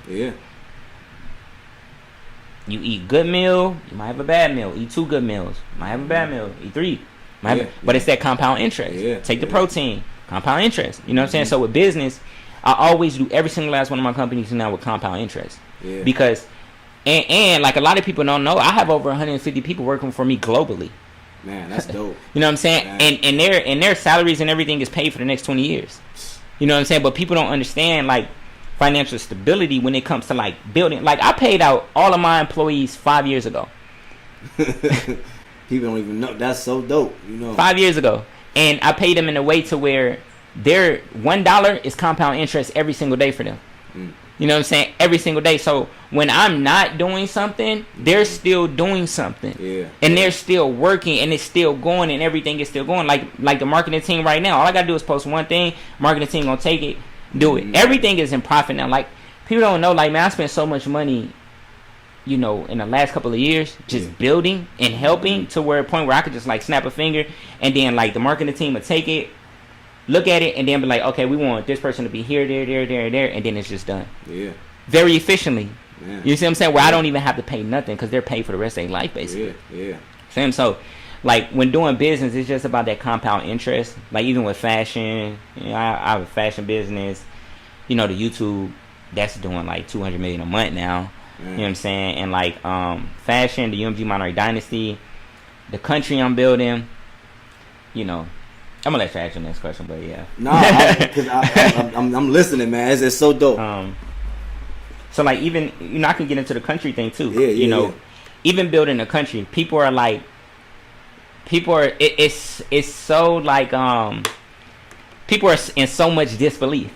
I was in court about this. A lot of people don't notice, and they will understand. Like I was in court about this, where people were saying like, "Oh, it's wishful thinking and it's a dream and all of this other stuff." Well, as last time I checked, every time somebody had a dream or have a dream, all those dreams basically have came to reality. And not only that, but in the graveyard right now, the best ideas are gone. And it's like I don't understand. My fiance had to tell me like not everybody's gonna believe things and they don't know what they're talking about. So like what I didn't understand is like I'm so celebrated and definitely so celebrated by God. Like anything is possible. Anything, and all that wishful thinking. I have a thing to where it's like I'm very competitive. You know what I'm saying? And I'm very competitive with myself. And like when somebody tell me I can't do something, like I do it even more. Especially if it's like something that I'm doing. Even with the country thing, like building a country is one of my most proud businesses right now. Because people said I couldn't do it, and I have my government in exile right now. Only thing for me, all I got to do now is go buy land. That's it. That's why it's important to fuck with no way people say you can and can't do. Yeah, Man, exactly. you make that dream and you go towards it, because Exactly. regardless of where it's at now, and regardless of how far you make it, you put it here. It's no longer a thought. It's no longer a dream. Exactly. It's here.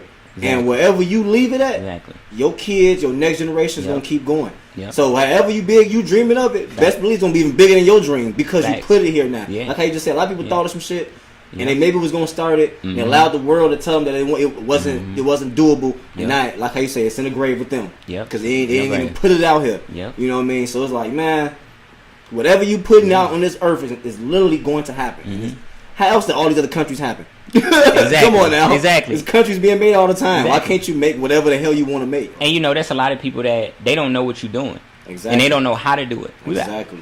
I wrote 8,888 pages on Man. building a country over 10 years. You know, people don't even know that. So to you, this might not seem like no real thing. Yeah. But I wrote 8,000 pages, so I understand the closer. Same thing with boxing. I didn't Yeah. grow up boxing. I remember when I first started, people were like, "What boxing? You ain't like what, nigga?" Now I'm a professional boxer. Exactly. What you talking about? You can't see it because you never did it. Because you're not Exactly. me. You ain't go where I've been. You Exactly. ain't seen what I've seen Exactly. to even know that this can really happen. Yeah. You know, but Because and people that's how people never goes. did it before. Exactly. And they're going to tell you what you can't do because they never even attempted it. So now I look back, like I've been on a real phase to where I've been thinking back on a lot of things. And now, you know, that my country is, that I have a government exile with the United States of America as well, and trademark, copyright, like all those things. And all 8,888 of my pages are copyrighted. You know what I'm saying? It's at a point now where it's like, I just got out of court this summer where they was telling me, oh, you wishful thinking. So now we got to go back, and now y'all got to deal with my lawyers. And now y'all got to tell me that it wasn't wishful thinking. But that comes to show you that even in so much of a people that think they have power don't know what they're talking about because they're still human. Yeah. Yeah. That shows you even then. Yeah. You know what I'm saying? So now it's like now when we go, now you can't speak bad on it. You can't say this ain't happening and this and this and that. And not only that, just building a financial infrastructure. You know what I'm saying? A lot of people think too, like I said, one of my biggest one of the things I'm most proud of right now is having a financial infrastructure. And it's not through a trust, because a trust is a good financial infrastructure too, which we have that too. You know what I'm saying? I think that every family needs to have a trust that, you know, your name ain't on nothing. You know what I'm saying? you ain't liable for nothing. Yeah. You know, things like that. But, you know, just building a financial infrastructure where it's like, man, I have my own banking system, you know, with my own country. And not only that, but I have my own country now, and IDs and citizenships, and like I could do all, well, we're doing all of that right now. You know what I'm saying? Passports and like all that stuff. You know, and then going through the embassies and like all that stuff. We about to open up our own embassy. You know, the United Monarchy of Giezwa Embassy, where doing that, and then security, and like it's just so much stuff that's going now. Yeah. But when you sit back and you have those phases to where it's like, man, I'm glad I did it my way. Because if I would have did it like you were saying earlier, if you would have did it anybody else way, man, you'd be like, man, oh my gosh, I'd rather go wrong doing it my way than go right doing it somebody else way. Yeah. Because at the end of the day, even though I went right, it's probably not what I wanted to do. Exactly. You know, and a lot of people got to understand that it's like, this is what I wanted to do. So regardless if I'm right or wrong, I'm still right because I did it and I learned the experience. And I got kids, I can tell my kids to go the opposite, go this way and go that way, go that way. You see what I'm saying? So, you know, that's where I've been at now. It's like, I'm coming, you know, and it's not, I have to tell people this all the time. We all human, but we also all have God in us. And people got to understand, like, I forgive myself. You know what I'm saying? I forgive myself on a lot of things, but what I don't do is I don't forget people that did me wrong. Yeah. God gave us free will, and I'm coming, like, if a person did me wrong, and I know that it kind of tarnished my name or did things like that, like, I have my free. I'm coming back to clear my name. Yeah. I'm a man. I teach my sons that, like, you have to clear. If you don't got anything else in this world, you got your word and you got your name. Yeah. And that name is gonna last for centuries because you're gonna have kids one day.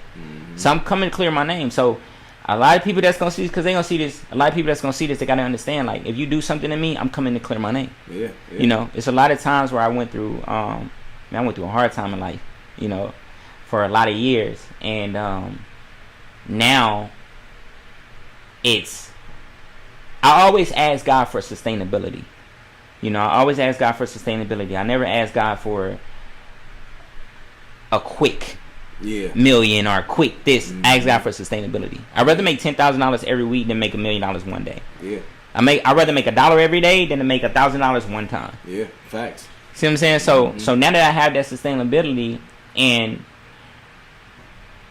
you know, I lost a lot of money, but now I gained a lot of money. Now I have my power back to where I'm coming back to clear my name. You know what I'm saying? And a lot of people have to understand it just as men, period. I believe that when you come from the street, you turn street to corporate. Yeah. You know what I'm saying? And when you turn street to corporate, then you learn those corporate ways, and then you're able to protect you and your family. And also, you know, you don't want to lose business deals and all that, so you have to protect your name. Yeah, literally. You know, you have to. You can't let people put certain stuff on your name. You can't. And it's not on some... I feel like people get it mixed up because there's a lot of people who ain't doing nothing for yourself, but you call yourself clearing your name. No, you starting chaos. Yeah. You know, like, you starting chaos. You ain't nothing. There's a lot of people that do that. Because that's a big difference from people who is like, I've grown and I'm a different person and I'm thankful. And I got to make sure that stuff that y'all trying to throw on me ain't, because like how you said, we moving in this light. And don't be trying to put no dirt on this light. Exactly. You know what I mean? Now y'all dirt, y'all still dirt, so y'all just dirting. Yeah. But God has put a light in this, so we gotta make sure we take that off of us. You know what I mean? Facts. So it's a big difference from that, you know?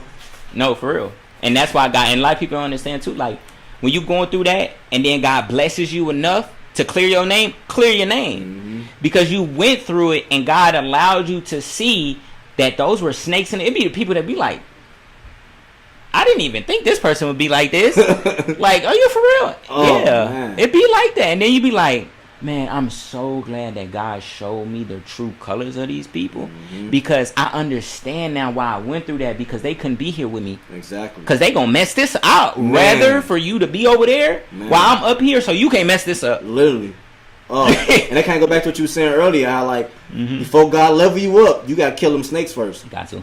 Because, man, and I'm not trying to get too deep in my life, but it's literally like, I was trying so hard to keep my snakes around, not knowing that they were snakes. I wanted them to be so bad. And it's like, you be so blind to it, like, bruh, they're not even treating you right. Why you fighting so hard for that? They not treating you right. Why are you fighting so? You. And then once you realize that and you let it go, they go all the back. They go to water flow. Man, God back. See, I told you, son. You had to let that shit go before I was to give you, because they don't take this from you too. For real. You know, when it rains, it rains. It thunderstorm. Man, but the sun gonna shine one day, and them roses gonna blossom again. And I understand that. You know, and just where I'm at right now, I think it's perfect time even for the podcast. Like, you know, we can talk about these things, and then, because like I said, I'm not doing a podcast after this. You know, for a long time, they got to come back to this because I got so much stuff going on.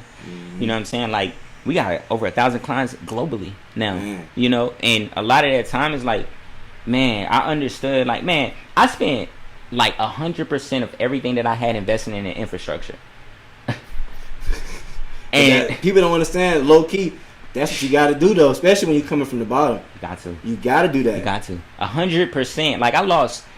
Like, me and my fiance was talking about this the other day. Like, we was talking about this in court too, but they was on some other stuff. But I lost. Like, a lot of people don't understand this either. Like, years ago, I lost by dealing with the wrong people that tolerate you. I lost like $30-something million. I believe it, man. A lot of money, sponsorships, deals, everything, by dealing with people that tolerate. Yeah. And then I started dealing with people that celebrated, gained it all back plus more. Man. Sustainability forever now. Literally. Building infrastructure. I had to spend 100% building a banking financial infrastructure on smart contracts and taxes and infrastructure on construction stuff and just the whole country education, trading, everything, buying the land, everything, just building that whole infrastructure. Now, when people use my own currency, I get paid from it. You see what I'm saying? And it's like one of those things, forever thing. You know, and we're still building. Like, I can go right now and get 100,000 citizens to be a part of the United Monarchy of Giezwa legally. See what I'm saying? Like, give passports legally and have ID cards to get into our buildings legally now. So, you know what I'm saying? So that's where we going at, and put people in position legally. See what I'm saying? So, you know, just taking that 100%, and you know how many times I heard, like, you can't do this. You, and I'm just like, You can't do it. You can't do it. You know, I could do it. Man, you know, I told me I'm going to like. Man. I'm doing it right now. Like literally. You know what I'm saying? And like thinking of every step and everything to go into a country and every this and this and that because I understood I can do it. That's what God put me here to do. I always been doing stuff like that anyway. You know, so like that's like one of the most things I'm proud of is building that infrastructure and knowing that like if I wanted to, I can go give my kids $100 million and they already know what to do. Exactly. Yeah. And they already have decrees to where if anything ever happens to me, my lawyer is going to take them this and they know what to do based on their archetype and based on what I think that they may go towards. Yeah. But also DNA traces and stuff like that. So for any families out here, you know what I'm saying, you could do that. But don't never, I don't care if it was like all respect to God. But God even know what I'm talking about when I say this. I don't care if it was God to tell me I couldn't do it. Yeah. I could still do it. Yeah. That's how the belief that I have in myself. Because that's just a test. Because God know you can still do it. I'm just messing with you. No, that's why I said like, yeah. You know what I mean? That's why you said what you said. Like, God knows what I mean. Yeah. Like, God, that's the type of like belief and strength God wants you to have. Exactly. So not to say that you're going against God, but to know that my belief is that strong that can't nobody. You think you as strong as God? Well, God put me more stronger than that with my belief. Like, ain't nothing telling me I can't. Exactly. People got to understand that too. It's like anything that I'm doing, everything I'm doing, I always ask God for it first. Yeah. Always. God is always first. And that's why people are like, man, how you able to like do this and do that? Because I believe, like, it was no doubt in my mind to where I was going through certain things and I'm like, yeah, I'm gonna be alright. Yeah. All right, what I gotta do next, God? And then you guide it on that path, and then when it happens, and it goes all the way up, and you like, man, I've been through so much, but it was all so worth it. Man. Like I didn't want to go through those things, but I had to go through those things because now I see. Yeah. I can never make those mistakes again. It's like this. If God is giving you a lesson and you keep on making the same mistake, you're going to keep getting a lesson until you learn the lesson where you can move this to the next level. Exactly. You got to be able to move to the next level once God give you the lesson. Man. You know what I'm saying? The biggest thing that me and my wife talk about now that hit me was that, like, we said this not too long ago, but, like, we always thinking that when we going through turmoil and all this, it's supposed to be broken. We always feel like, man, we broken. We so hurt. No, God ain't have you go through these tests to break you. Exactly. He's sharpening you. Exactly. He's making you tougher for what he's trying to give you. So get through that. And if you ain't got through it, he might have to keep making you go through the same thing over and over and over until you can get through it. Yeah. Not be broke, but to be stronger, sharper, and better for what the next thing he got for you. Exactly. It's like in karate. Like you keep on hitting that. Tapping it, it's gonna get stronger. It's gonna get stronger. And I'm a living testament like that. Like we living testaments is just like even to like right now, I'm definitely a living testament because man, I tell you, like, man, I've been through some stuff the last couple of years. Yeah. But always stay focused. I always say, okay, I gotta do this, I'm doing this, and I'm staying focused on my path. All of this stuff is happening, but I'm staying focused on my path. And man, I tell you, like, that last one, I told my fiance, I said, when we get through this last little thing, watch what's going to happen. Because God already told me. I'm literally the next day, I kid you not, after the next day when it was over and we finally got out of court and all the other stuff, the next day, man, my YouTube went from 87 million views over the last 6 years to 200 million views. Like literally, like in 7 days, I'm like, and then it went 300 and it's still going probably like 400 million right now. Yeah. You know what I'm saying? And then it's like everything is monetized and it's like you get 50 million views on one video, you getting paid like 1,200 like every million views. You see what I'm saying? Yeah. So like, and then it's like because it was about the belief and the passion and it never give up. That's just the bonus. Yeah. That's just the bonus. So now you're able to do this thing and you're sustainable at doing the same thing because you was already doing it without all of that. Exactly. Yeah. It became a passion. Yeah. That's why people look at the greatest in the world. People don't understand, like, that's a passion for them. Exactly. This is not something where it's like, you can just make me get up at this time and then you're gonna pay me this money and I'm gonna do it. It's like, nah, I do this because it's a passion. I do it on my own time. Exactly. And that was the belief that I kept on going and kept going and just kept going over time.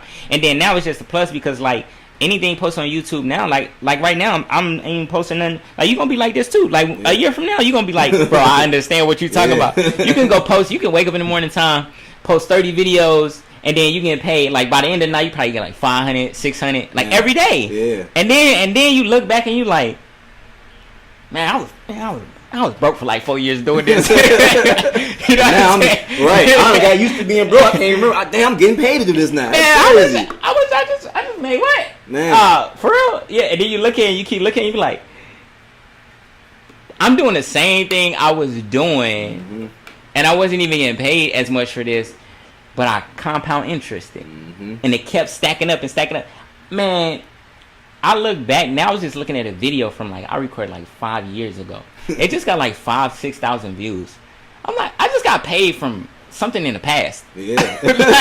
like who y'all traveling back to the future now? Like, for real. Like, so you start looking at it a different way, and you like, man, I'm getting paid for something I did 5 years ago, and I can get paid. And that's what's so great about YouTube too. It's like I can get paid from something I did 5 years ago because I compound interested, and now everything is blowing up, and now people looking back at those videos. Yeah. So that's why it's important to keep on posting too, because then when you do get monetized, and then when you do start getting those millions and millions of views, you got to think, if you got 6 million views, and then you got monetized, and then now you getting millions of views. Remember all those 6,000 videos. I'm finna get them views too now. That's about to get them views Man, too. Yup. And it's more because you got to think, if you're getting one view on 6,000 videos a day, that's 6,000 views. Exactly. Yeah. Yeah. At the end of the 30 days, you're close to $1 million. Man. You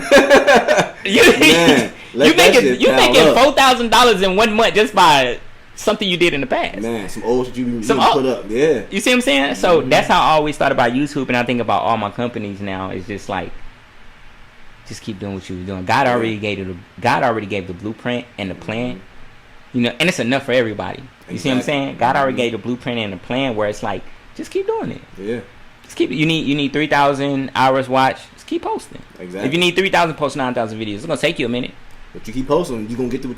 You're gonna get it. It's there. And the subscribers, and the likes, and this, and then about time you get to that. Now, if you can afford to take, I tested it out. I took 7 days off from YouTube. I did absolutely nothing on YouTube.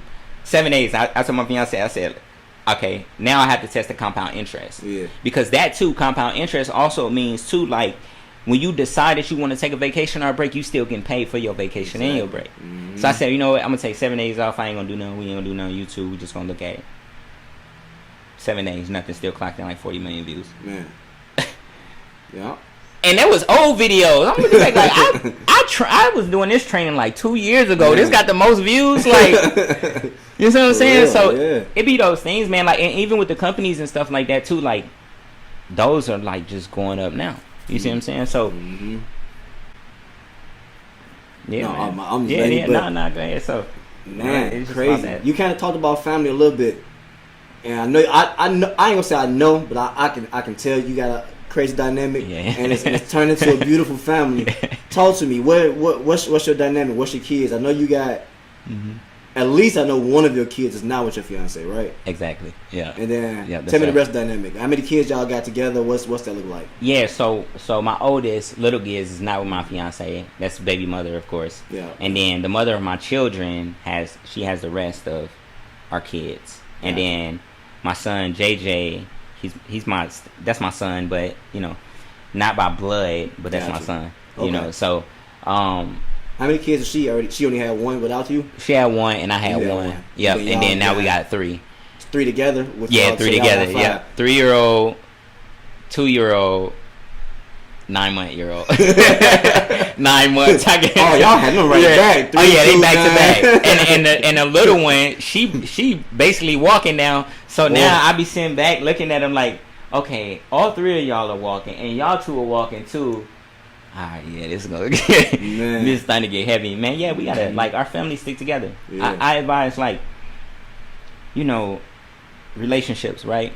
And I think it's very important that in order for a man to thrive, you know, because at the end of the day, like me and my fiance, we had this conversation years ago, and we were sitting, and I said, if somebody come through this door right now and they want to try to harm us, who gonna be at the door first? She said, you are. I said, exactly.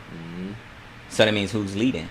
Exactly. I am. Right? So we have a dynamic to where we know our strong suits and we know what's not our strong suits. Yeah. You know, and we know how my dynamic of raising the kids is and how hers is, and then we combine them together. Yeah. You know, and she doesn't overstep my boundary. If she does, we have a conversation. Exactly. And I don't overstep hers. If I do, we have a conversation. See what I'm saying? And like the belief for me is that like a lot of relationships just have to be in more of, you have to be 1,000% authentic with yourself. Facts. You got to be 1,000%. Like, that's why I always told her, like, you have to be 1,000% you, and I'm gonna love you for being you. If you being fake, if you're good and fake, I don't want you. Yeah, yeah. I'd rather for you to be bad and real, and then I could choose. Exactly, and I can deal with it. I can deal with it. You know. See what I'm saying? If I'm doing the same thing, you could deal with it. And we know we have that dynamic. Exactly. You know, my grandfather told me this a long time ago. He said, my grandma gonna see this, but my grandfather said, listen, your grandmother is not that scary. She doesn't frighten me. I'm not scared of her. She's not that scary in the world for me to lie to her or for me to ever to cheat on her. She's not that scary. Yeah. And we'll have a conversation, and if you get into a relationship, then whoever you marry, you want to make sure that is your best friend. Y'all supposed to have those conversations. And a lot of people don't understand that, and that's why divorce rates is at like 80% right now. Yeah. You know, and I feel like you just have to be able to be 100%, 1,000% authentically you. If that person accepts you for that, then y'all ain't gonna have no issues. Exactly. But if you're lying and like doing all that other stuff, then y'all gonna have issues. Exactly. So like our relationship dynamic is like, I don't lie about nothing. I told my friend, man, you're not that scary to me. Yeah. I'm grown. I don't have to lie. Like, I'm just being honest. Like, but that's the great way to think of, for real. It is. A lot of us be embarrassed of our people, and it's like, even I went through that for a while. But when I tell you, we got stronger. We both was there to be like, all right, look, this is who the fuck I am. I'm not saying that even if I want to change certain shit, this is who I am. I'm not gonna hide it. Exactly. That go to the lion part, trying to hide who the fuck you are. Exactly. No, we're best friends. Yep. You finna get all of me, and you take me for me. Thank you. Now I'm finna work on certain stuff still that we don't like together. But you know who I am. I ain't gotta hide it. Yeah. You know what I mean? You my accountability partner because I want to get better. Exactly. You can't be trying to have an accountability partner, be trying to hide what you want them to keep you accountable for. Exactly. You know, and a lot of people go through that, and a lot of people, you know, a lot of these relationships and people be getting married because they be getting married to the person that's false. That's not the real person you get married to because they're scared of you and they're scared to tell you and show you who they are. Yeah, yeah. And then when people find out, when they start being who they are more, then they are scared to even still be around you because it's like, this is not who you married. You know, so like we have that dynamic to where it's like, I tell people all the time, like if I go and talk to somebody or something like that, like, it's impossible for me to cheat on my fiance, my lady. It's impossible. Yeah. Because you're not that scary to me. Yeah. So if I feel like and people got to understand too, like when you with somebody for so long, like things change, dynamics change. Y'all might have certain things that y'all want to do. You know what I'm saying? So like that happens, and people don't be prepared for a person being able to grow. Yeah.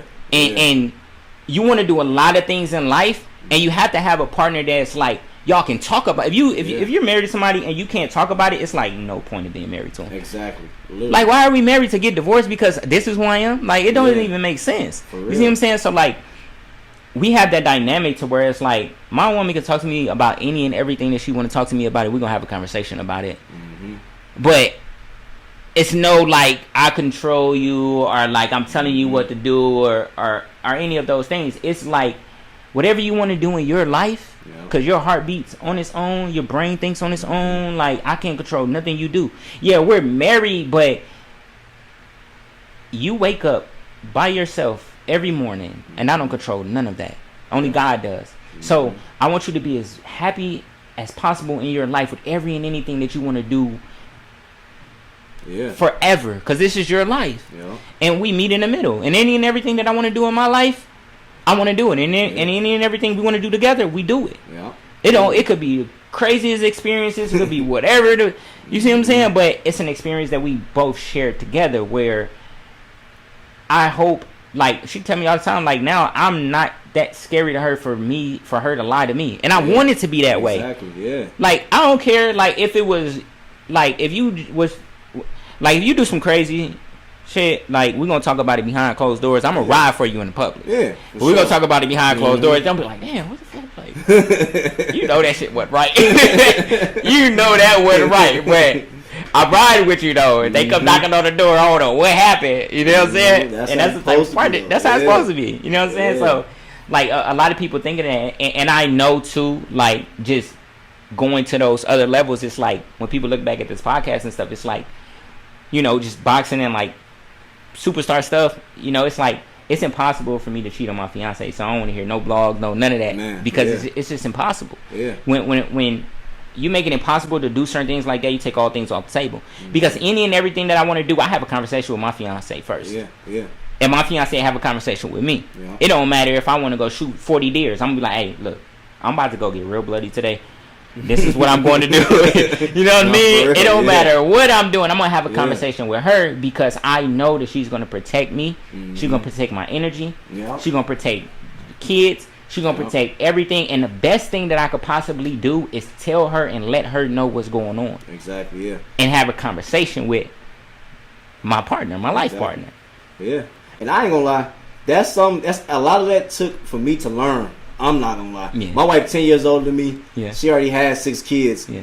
And not to say she knew everything, but she been through a lot more life. Yeah. And it really just took a lot for me to learn all that too. And once I got to that point, like literally though, like I can't see myself even looking at another woman. Yeah. Cause why? Yeah. You don't bring nothing my wife bring for me. Yeah. Like, to me, my wife is the beautifulest woman I ever will see, and then not only that, she's the most. Like how you said, I'm not scared of you at all. Yeah. I can be comfortable. I can talk about whatever I want to talk, and I love what you just said. Like whatever I want to do, I've gotten to it because I grew up so mentally messed up that I always felt like whatever I want to do, I keep it to myself. Well, I gotta tell you what I'm finna go do. Why you always trying to mama me? Like and you used to feel like that when you don't realize. That was hurt that you've been through as younger. Whatever you, whether it been your family, whether it been your last relationship, that was hurt. And once you find somebody that you truly with, that person ain't trying to hurt you. That person want to make what you finna do is what you're doing. And it's whatever she can do in a sense to make sure you safe. Exactly. She's gonna do that. She might can't be the like manly version of safe, but she's gonna be the woman version of safe for you. And so everything I do, I run it through my wife. It'd be some stuff she'd be like, you should do that. I'm like, I'm glad you told me. Sometimes she'd be like, I don't know. I'd be like, I'm still finna do it, but you know I'm finna do it. So exactly, you gonna have to still have my back. If and vice anybody versa. know where you at, yep. She gotta know where you at. You know what I'm saying? Literally. You know? And that's something I had to learn. Like, no, if nobody knows what's going on, my wife know what I'm doing, where I'm at. Exactly. The whole rundown. She know the rundown of the day. For real. You know what I mean? And that's how it's supposed to be, man. It's like, you know, you have that partner that know what's going on, no matter what. Because if it's your home. Yeah. Because if she don't know what's going on and something come out the blue, you can't blame her for saying other than what's supposed to be said. Exactly. You know what I'm saying? It's a lifetime together. Like this a whole. You know what I'm saying? Literally. So if people gotta understand that, I feel like a lot of people wouldn't be getting divorced more if they married or they was with somebody. Just tell the truth. Yeah. Yeah. Just like it's so simple, but people make it so hard. Man, literally that. It feels so hard when you're doing it the wrong way, but literally it's so simple and easy. So simple. Easy. So simple. And honestly, almost at this point, this may sound dumb because I'm very confident, but it almost feel like I'm kind of feel scared and not protected if I don't let her know what I got going on. I'd rather feel like that than the opposite way. You know what I mean? Exactly. Yeah. And like, if I don't let her know what's going on, like, who else got my back? Man. I know I wake up to my lady breath every morning. so I know what the smell like. You know what I'm saying? Like, nobody else can tell me nothing about my woman because I know when I wake up in the morning time, that's right there. So, before I smell my own breath, I'm smelling hers. So I'm going to go ahead and just let her know. You know what I mean? And a lot of people, and vice versa. You know what I mean? Because that's that protective. You see what I'm saying? My first pro fight, she was there from the whole jump, and I remember I was so scared, bro. I was so nervous, and because I had the relationship of building with her, that she know her man. Nobody else know I'm nervous, but she know her because she know her man, and she came back there and she prayed with me. It was like, see, God, if I wouldn't have like been all in with my wife, that little prayer is what I would have missed from a woman that I needed from my wife. You know what I mean? Like little stuff that women would do for you. Not even women, that your woman specifically would do because she know what helps your light be bright. You know what I mean? When you give everything to her, she know what helps your light be bright. Even when you going in your dark places, she know, and she can like build you of,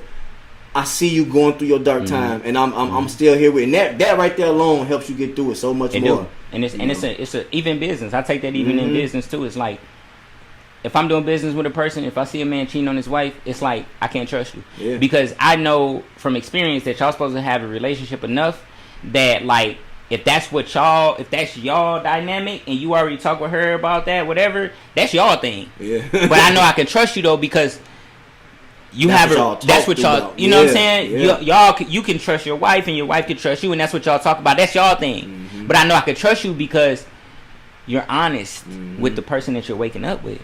So I know if we doing business, I know that I don't have nowhere. Cause me, I'm gonna be honest. Like if it ain't working, I'm gonna let you know. You know what I'm saying? It ain't working. If I could do this, I could do this. But I know one thing. Like the person I wake up to every day, it is in our relationship.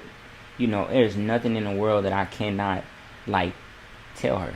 Yeah. No, I mean absolutely nothing. And I'm proud of that, because I don't have to hide absolutely anything from her. And I'm gonna let her know, like, this is what it is. And we talk about it, and if this is gonna work, this is gonna work. People gotta think, like, if you was to be married for 1,000,000 years, what would that look like? Man. How would that look? Yeah. You know what I'm saying? So a lot of people only plan for like 70 years, you know, as long as we try planning for 1,000,000 years being with somebody, and then a dynamic changes where it's like, you know what would I want to do in 1,000,000 years that would, like, so many things change. Yeah. You know, and then when you figure that out, and when people figure out, like, a very high frequency is to be honest with the person that could protect you from all those spiritual demons and all of those things, is your woman. Literally. You know what I'm saying? So, like, that's the dynamic of our relationship, man. It's like, even with the kids, it's like, and she knows that I take care of myself first. That's another thing. I take care of myself first, before her, before my children, before anything. Because if I don't, nobody else is going to experience the best of me. Yep. And I deserve to give them the best of me. And the only way I can do that is to take care of me first. Exactly. Yeah. That's the only way I could do that. And we have that dynamic too. It's like she has to take care of her first. Yeah. I'm not there to help fill up your cup of love. I'm only there to help it overflow. That's it. Yeah. You know what I mean? And like, just living that life and living that dynamic, man, is our kids get to see it, and it's a beautiful thing. Like, we don't argue, we debate. Yeah. But we don't argue. Like, if we get into like a high level debate, like, it's very like technical. Yeah. You know, where it's like, well, if we do this, and that, and it's like, it's so good and so great to where at the end of that conversation, we know the direction we going in. Exactly. If you don't have a direction that you can go in with your woman at the end of the conversation, it wasn't worth anything. Exactly. Man, that's something big that we've built together too. That, like how you say, we don't argue. Yeah. We want to get what we understand to each other and the direction of where we going. So rather it be a relationship debate. Yeah. All right, well, look, babe, I'm bringing this to your attention, not to argue with you, but because I want us to get stronger. And vice versa. She coming to me because I want us to get stronger. It's not to argue. All right, well, bet, I got to change my mind. Even if it's still a debate, I understand that, all right, we not doing this to tear each other down. We're doing this to build each other together up. Exactly. And so it's like, that whole, everything turns. Even that's why I don't know the argument. It's a debate. Because we not arguing. We not fighting against each other. We're not enemies. My wife was big at telling me that a lot in the beginning, because I came through so much. I went through so much growing up. So my wife was always, I'm not your enemy, babe. I know that, but it's like, oh, okay, I get it now. Yeah, you're right. Stop trying to be argumentative with you. Yeah. We're not enemies. We're doing this. We're having a debate because we're trying to grow together. Exactly. And when we do that, there's never an argument. Exactly. It's always debate, figuring each other out. And it makes everything stronger. Where can we get here? Literally. The kids stronger. It makes everything stronger. Because now you can bring the kids in and be like, all right, what do y'all want to do? Yeah. It's a whole business. Man. And that's why I say, like, today, man, like, the most thing I'm proud of is the UMG Monarch Dynasty. Like, you see the kids. And the great thing, too, about it is, like, even, like, you know, being on camera and stuff like that, like, teaching the kids how to record early. Man. How to be on camera early. How to do this to where they're not camera shy. Exactly. And you know, at first when they first started, they camera shy, but as they keep on going, they're not camera shy. But guess what? They camera shy at 7, 8 years old. People be our age camera shy. Exactly. You know what I mean? I do the same thing with my kids. We got junior CEOs, and they don't got too many videos, but so what? Whenever y'all got a lifelong of doing this, but right now you're getting used to being on camera, bringing your thoughts into the world, how to express yourself, not being shy, being who you are, confident. People, it takes them to be my age to do that. Look at me, I'm 29. I'm just not getting on. I had so much stuff I wanted to do growing up, but had I had the confidence and been doing this, so y'all gonna be 12 doing this. And we went through it so that they can, you know what I'm saying? Be that age doing it. They gon' and then it makes them, like, a lot of people don't understand too. Like, when you got your kids on camera and they're able to talk, it makes them better socially. Man, much better. Much Way confident level, everything makes them better socially, and they don't even understand it Exactly. yet. They don't even get the lesson they getting yet, but it don't matter because it's coming into them. It's coming, and then they start figuring out like, I'm so good I'm so good socially, like, because I'm able to talk in front of the camera. I'm able to be confident. I'm able to know what to do, this and this and that. See what I'm saying? And it definitely does help a lot. You know, it helped me a lot, like with just being able to talk, being able to be comfortable on camera, being able to talk in front of people in corporate situations, and like a whole bunch of stuff. It's like I just started. You know, we just started. We started, 6.5 years ago. Like our first videos was like, prank videos type, you know what I mean, type of stuff, and like just getting out of the comfort zone, man, and like just living every day. And the real reason like why we started the YouTube channel is because like, first off, storage be getting too crazy. Yeah. And then we figured like when they get older, they can go back and look at videos. Cause like even today, like I can go back and look at tapes and stuff that my grandma had, but like it's one of those times where like, man, I wish I could just go back and look at me as like 6 months. Yeah. You know what I mean? And like just study my whole self. Yeah. And be like, oh man, I'm still the same. Yeah. You know, so now when they like even now, like our oldest, he 11. JJ 9, they be going back and looking at videos from when they was 5. Yeah. And they be like, hey, remember I was doing this? Man. I be like, for real? Yeah, I remember you was doing that. You was bad in the mother that day. Like, yeah, yes, I remember. You know what I'm saying? Man. But they look back at the videos and it be so pleasant for them. Yeah. And then when they get older, you know what I'm saying? And one day we not here on Earth and they still here. They can still go back and look at life, man. Because YouTube gonna be around. Yeah, you see what I'm saying? All the videos will still be here. Still be here. They can go back and look at that and be like, oh man, I got a whole life with my family right here that I can go and look back at this memory and that memory and that memory and this memory and do this. And Pops was building the country, this and that, and he's doing this and that. Now we here at this big old thing, and they look back at it and be like, dang man, like I remember when we was like living here, this apartment. Now I got a whole building. Like now I got a whole school named after me. Now I got a whole, and it's inspiration for them to be like, man, you know what? My dad and mom did something that basically wasn't supposed to be done. So like I know for a fact I can do anything I put my mind to. It don't matter if I succeed at it or not. I succeeded because I put it out there. Exactly. And my kids, they gonna see it one day and they gonna be like, man, my dad did this. I know I can. My dad built a whole country. You telling me what I can't do? Man, see what I'm saying? That's the best feeling in the world. Is just leaving that confidence with them to know like it's a lot of kids and a lot of people out here that don't have the confidence or they don't have that mentor to really give them those cues to be like, man, you could do anything in this world, especially nowadays they freeze in time. So you telling me I can't build a country? Like they freeze in time with quantum magic, quantum physics, whatever. But we do anything on this earth. You know, it's that one saying like, it's cool when they do it. For real though, it's a problem when we do it. For like, man, it'd be so crazy. Because where we come from, they always trying to put us down. That's why I was just saying like, why can't you build a country? Wasn't countries built? We living in one. You feel me?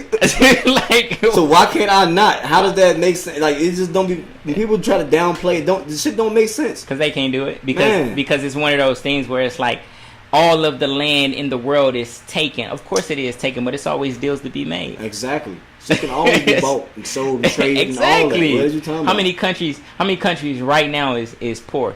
You know what I'm saying? It's over 80 million people right now that can't afford 1 meal a day. And you telling me I can't build a country? Obviously, somebody not doing it right. Exactly.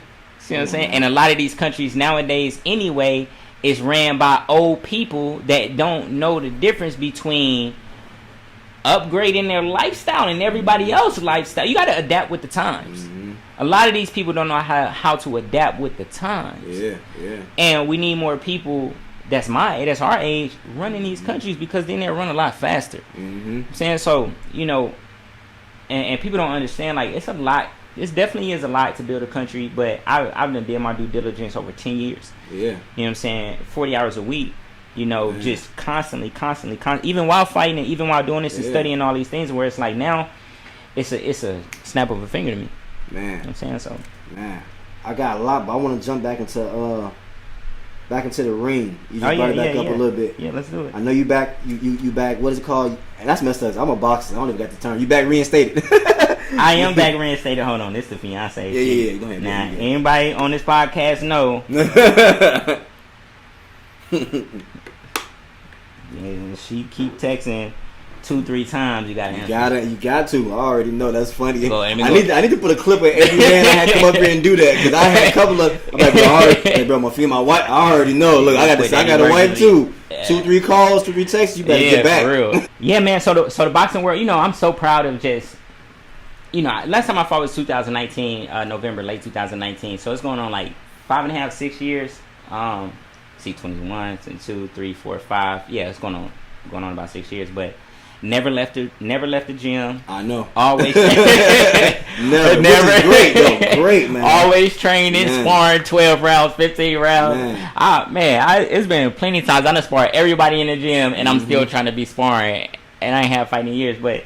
Taking care of the body and like all those things, and one of the most proud things that I am is that I kept my body very healthy. Yeah. You know what I'm saying? Kept my body very healthy, trained, all those things, and now, it's just getting ready to fight on my own card. Yeah. If I decide to take a fight like on somebody else's card, then I'm not fighting on no undercard, because I can just fight on my card and spend my own money to fight on my card. Yeah. And one of my biggest things too is like, I can have fighters fight on my card and be their own boss. Yeah. That's my main, that's one of my main things. It's like, because I'm a fighter, I understand a lot of these promoters out here be trying to do extra stuff, and they're not fighters. Exactly. They're not fighters. Mm-hmm. And not only that, they're not active fighters. Exactly. Which is the craziest thing to me. It's like, I don't understand how a promoter can tell. Now, I understand promoters that are fighters, they have their own, that was fighters, they understood it for the most part. Yeah. But I don't understand a lot of those times where like these promoters be trying to tell these fighters how to fight, who to fight, when to fight, all of those things. Like, I think it should be more like, how you want your career to go? Exactly. Who you want to fight? Yeah. What you want to do? What's your goal? What's your goal? What you trying to do? And then not only that, but also telling them and teaching them to have your own business. Mm-hmm. Over the last couple of years, I've been raising my kids. Yeah. I don't have no issue with like fighting. Like, I can fight, like training, all those things. Like, I do that on a day-to-day basis. You know what I'm saying? Like sparring, like all that stuff. So now I'm back, and I'm back fighting because it's my passion. Exactly. Not because I need money. Mm-hmm. Right? Like, it's not because of that. Like, my life is set for life. Yeah. And I'm fighting because it's a passion for me, and I can do it now. It's a lot of times, man, I had to work like hard to even build these companies and stuff. To be like, man, I can't wait to get back to fighting. Mm-hmm. I can't wait to get back in the ring. I can't wait to be able to like afford like a new suit, a new boxing suit, and like my own shoes and like my own gear and like all this other stuff. You know what I'm saying? So I asked God for that type of pleasure, and like now that's what I have. Yeah. And now it's like, man, there's nothing in the world that I want. Now I can fight and be like fighting actually. Like I said, my last 2 fights I only went to the gym like 6 times. Yeah. You know what I mean? And I still won, but it wasn't my best, and it wasn't like where I'm at now. Yeah. And then the family is cool, man. So like, I can't wait to get back in the ring, and most importantly, like, I can't wait to just like get fighters to be able to see like, man, is your life comfortable enough where you can fight? You know what I'm saying? Like, because for some people it's like a passion, man. I want to fight and make some money too, and like just take my career in the path that I want to take my career. Because in the pro game, like, stock, your social stock and your boxing stock matters. It do. It matters. I don't care what these promoters nowadays be trying to talk about and all this others. Oh, the old don't matter and this and this and that. It does matter. It do. Your social stock matters. It does. It do. If you even not even just on the boxing world, if you somebody like how we are, entrepreneur, we got businesses going on, we got books, we got so many stuff. Exactly. I can't be out here tarnishing myself and my who I am in the boxing world, because that, for some reason, that makes it seem like everything else I got going on is trash too. So no, I'm a great champion. Yep. And my business is a great business. Yeah. My book is a great book. Yep. Everything that I'm doing is great. I need you to look at all that as it's great. Exactly. So don't try to tarnish me by having me lose my or lose dropping your stock. You know what I mean? Literally, my stock. Offering you less money. All that. You know. It happens. Put you in a position to where you can't negotiate as much because you got all these losses now. Exactly. Because it's about, you know what I'm saying? It is about, it's about social stock. Exactly. You know, it's about, you can shoot your own commercials now. Man. You can make your own businesses now. Man. You can make your own countries now. Man. You know what I mean? Everything. Everything. Man, it's like that's why people who don't believe just don't do it themselves. Because I believe you 1,000,000% because I make my own commercials. I make my own books. I make my own everything. Like you can do it. Why do we not? Like come on now.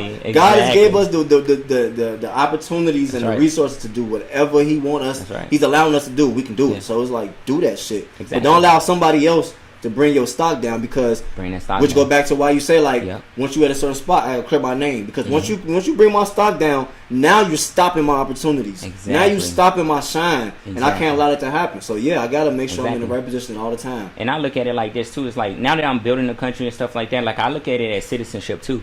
Like anybody that's inside the country on dual citizenship, whatever, I need for them to be A1. Yeah, like the best education, the best food, the best amount of no starvation, no homelessness, none of that. Because every single person, if this person in this country is doing great and everybody in the country is doing great, that means that we're doing better than other countries.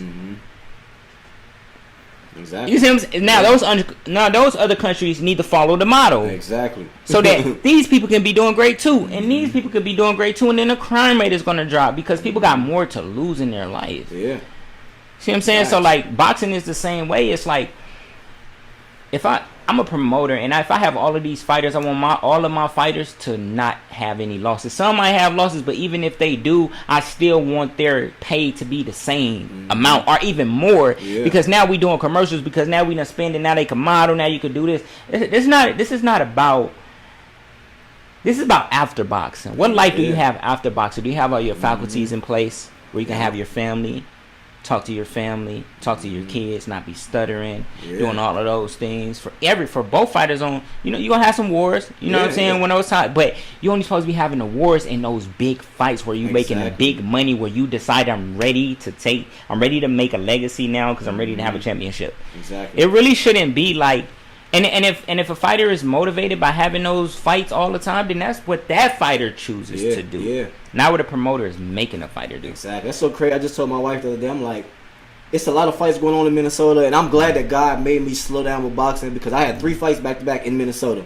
And my last fight, which I'm proud of, I'm thankful for it, but it was a guy that I knew already. And I told my wife, I'm like, I'm no longer fighting in Minnesota to prove that I'm better than people in Minnesota. Exactly. I'm not getting paid. Exactly. All I'm doing is out here trying to show you that I'm better. Nah. Yeah. My next fight gotta be something that's gonna make sense. If I gotta go out, I'm down with leaving Minnesota. I want to go fight somewhere that's gonna get me known. Everything's about bringing that stock up. Fighting these more local Minnesota so that I'm better than y'all. We can spar. I can beat y'all up. Yeah, you can do that. And then you get into the a lot of these promoters and stuff be blackmailing people and blackballing people. And I see it all the time on social media. You see, and that'd be the crazy because you talking about that too. That'd be the crazy part. You promoters and stuff, y'all be on social media arguing with fighters. You not a fighter. Y'all be on social media going back and forth. Y'all saying that this fighter can't fight on my card now because I don't like him. This it's too much. So wet. It's wet. It's too much of that crab in the bucket trying to bring everybody's stock down. Yep. I don't even want to deal with none of it. I'm trying to elevate every fight. Everything I do is supposed to be with elevation up. I ain't even trying to go down and be tolerated. And that's why I love that you said that because be tolerated. And that's why social media is important too. It's like you want to get those numbers up. Yeah. You want to get your numbers up. You want to make sure that now you have several different sources of income, and if you want to fight, you can fight. Exactly. But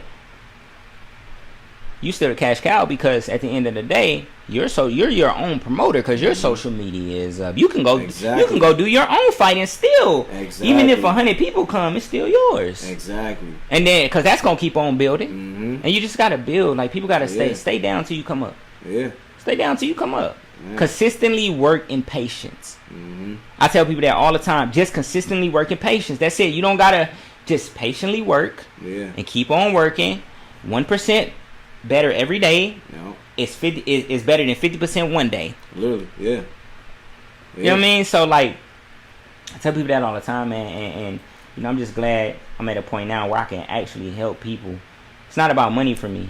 It's about helping people really get to a different position in life to where they can really just live their life. Yeah. Right? Like, me and my fiance, we talked about this the other day. I said, man, for the last couple of years, man, I've been on like discounted, like I've been a discounted Giezwa. Not no more. Not no more. Y'all been witnessing the discounted me. I ain't the discounted me no more. Man, I hear you. I hear you. So like when you get to that point, you gonna be like, man, I ain't the discounted. I can really help people now. That's what I'm gonna do. For real. You know what I'm saying? So for real. Nah, for real. I got a question. I ain't write it down, but when we were talking about getting this together, and I was like, Batwood, I was like, yeah, Giezwa Pierre. And he was like, that's my middle name. Yeah. My last name is Monarch. Yeah. Talk to me. What happened with that? Was that a name change? Why? I did. Up? Yeah. So I changed my last name to Monarch. I actually sat down with the family and we had a conversation about it.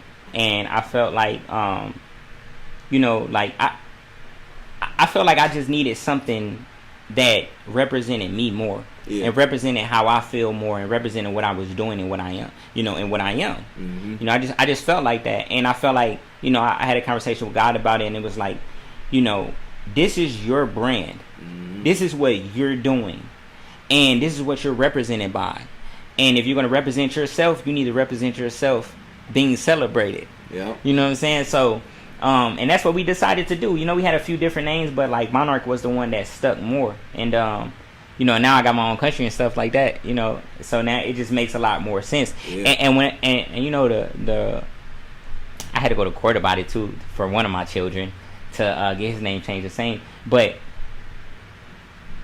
at the end of the day, people love it. Yeah. People love the name, and it's a very strong and powerful name, and it also speaks volume to, like, sometimes I go and I talk to kids and like all type of stuff, and like even when I'm like doing business stuff, now it's, hey, how you doing, Mr. Monarch? Mm-hmm. You know what I'm saying? And it's just, and some people get a pushback on it. Some people's like, I don't want to say that, but it's like that's it. It also creates a distance for me to where I know who I'm dealing with. Exactly. You know what I mean? I know who I'm dealing with when I say like, nah, my last name is Monarch. Like my children's last name or their last name is Monarch too. Exactly. You know, and everybody creates legacies, but how many times do we create a legacy for ourselves? Mm-hmm. You know, it's like every generation, like we go through these last names through all of our generations and all of these other things, and then you reach a point to where it's like, okay, and what generation is going to start the new last name? True. And that's the point I was at. It's like, okay, I have all these decrees and laws and like all this other stuff now, and I'm starting to get into this. And not only that, but legally, it helps make that separation too from other family members that might want to do. So you got to protect that. You know what I mean? And it's a very serious thing of what I'm doing, and I understand that. You know, and I understand it to the point enough to where it's like, okay, I need to change my last name. And it's nothing. It was nothing against my family or anything like that. But it has everything to do with. It was nothing against my family outside of my core. Yeah. Right? But it has everything to do with my core. Exactly. That when my kids go to school, other kids know that's a Monarch. Exactly. Like you have like Rothschilds. Mm-hmm. See what I'm saying? Or you have like Vuitton, or you have like Gucci, and you have like, you know, those family Rockefeller. You see what I'm saying? Yeah. So now when people look at that, now you have another name, right? And the last name is very important for sure. Yeah. But I look at that point, it's like, you know, even my father, I'm named after my father. That's why I still have Junior. Mm-hmm. But even my father understands. Yeah. You know, and we just changed that, and it's a beautiful thing. And when I did that as well, I discontinued everything that had to do with the negative aspects of a name that I didn't choose. Exactly. Yeah. You know, a name that I didn't choose. Man. I love my first name, Giezwa. I love my old last name, which was Hobbs. But I absolutely love my name, which is Monarch. And what y'all building with your family now. Exactly. And forever continue. Exactly. Forever continue. And it's like if people go on Google right now, it'll tell you like we have a financial institution now, you know, and like all of those things. And just not that, but like, you know, 7 appointed families that I have, you know, plus more that we're building. You know, when I decided to do that and take control of everything in this core of the family, then everything just started leveling up even more. Yeah. People hated it on it and like all the time, which I don't understand. It's like, it's my stuff. Like, what is the problem? Yeah. If I would have chose Peanut, then people would have said it was stupid. Exactly. But then you get a strong name. Now I got a strong name. Why you want to be so strong? But you know what? That's why, like how you. Hey, what you say, bro? Man. You got a stroke there. Why you want to be so strong? I just like, why you want to be so insecure? Like, Man. what? Like, leave me alone. Like, but that goes back to what we already saying too. That's God telling you to kill them snakes. Cause exactly. You should be always celebrating. Like back to, I'm just using everything you said because it makes sense. Yeah. You shouldn't be tolerating. See, you was cool tolerating me when I was a normal person, but now that I put my crown on, you know, now I'm gonna see who really see me as a king. Exactly. And if you don't see me as a king, all that time I was allowing myself being tolerated, and I didn't know that, so I was staying down. Exactly. I wasn't being the king I needed to be. But now that I put my crown on, everybody who turning their back or who cuffing and talking shit, move around. Move around. As much as it hurt, move around, because I need the people who really be here so I can be the king that God is telling me to be. And it's so crazy because it's so silent. Yeah, man, it's so much stuff I heard like when I was doing all of this stuff. Now it's so silent. Man, it's so silent. Yep. I don't hear no birds chirping. I don't hear people saying this. But when I was doing it, people said I couldn't do it. It's silent because now it's legally copyrighted, legally trademarked, incorporated. The whole thing lawfully, everything. It's over 8,000 pages in decrees and everything that's copyrighted and trademarked, all that stuff. And you know, when I look at it now, it's just like, man, people ain't even seen what's about to come. Man. People ain't even seen, like I said, I gotta have over 150 people working for me worldwide right now. You know, like a lot, and you know, over right now we backed up over 100,000 people that want to be citizens. So it's like people ain't even seen like I'm only in like the 12th page. So like 8,888. I'm only in like the 12th page, like for real. You know what I'm saying? So like looking at that, like, man, that's why the new name, man, was so critical and crucial because, you know, we on here now, but it's a bunch of articles that's about to come out and it's gonna read the modern day monarch. You gonna see? I'm talking about it now, but you're gonna see it. Like, and it's because it's something that's being done where people thought it couldn't be done, and especially now we're gonna get to the point to where people gonna talk about, oh well, you don't have the land. You don't need the land to be a country. Yeah. You don't need you right now with our institution. Like right now, the institution is worth over $450 billion just sitting right now. We haven't even took it fully. We haven't even took it into the full market yet. So just imagine when we go into the like right now we can send like when I get home like I can tell you to like do something I can send you $1 million right now just off of my own currency. You see what I'm saying? Like that hasn't even hit the market yet.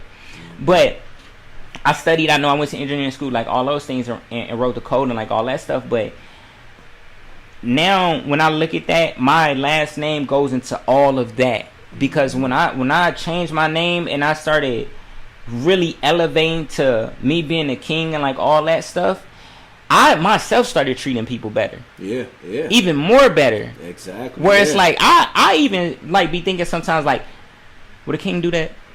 If I could tell myself no, I'm not doing it. Yeah. You know, so like even now, like if I'm in contact with people and I got people around me and my people not eating or their socials or anything not going up, I'm not doing my job. Yeah. Because you've been a real. Just putting that crown on makes you be confident being that leader. Exactly. Every single day, and like every day I wake up, I'll be like, "What did I do to help somebody today?" Facts. What did I do? I just fed like a lot of people don't know this too. I just fed over 250 kids over in Africa a couple days ago. You know what I'm saying? Like so, every day. But this is something we doing like almost every day. You know, they don't talk about it a lot, and it's like when I wake up, I always understand because I know I have that type of power now to. While all it is a press of a button for me. You know, YouTube, social media, like all that stuff, just press a button. And I always think too, like, what have I done today to help somebody else be better? Yeah. What have I done? Have I served my God, like I say? Because I know that that guy is man, beyond more powerful than what anybody, like. Man, for real. Man, and for real. You know, and man, that just be like my whole thought on it. It's like just putting that crown on more and just what have I done today? You know. Man, I got a lot of gems, bro. I hope you got some gems from this for real. Because that was a lot. I just want to go through some quick stuff. Yeah. Just throwing out random stuff now, man. Just kind of chopping it up. Yeah. Give me, what's your favorite fight moment? Amateur, pro. If you got two, if you're going for amateur and pros, what's some of your favorite fight moments? Oh man, my favorite fight moment.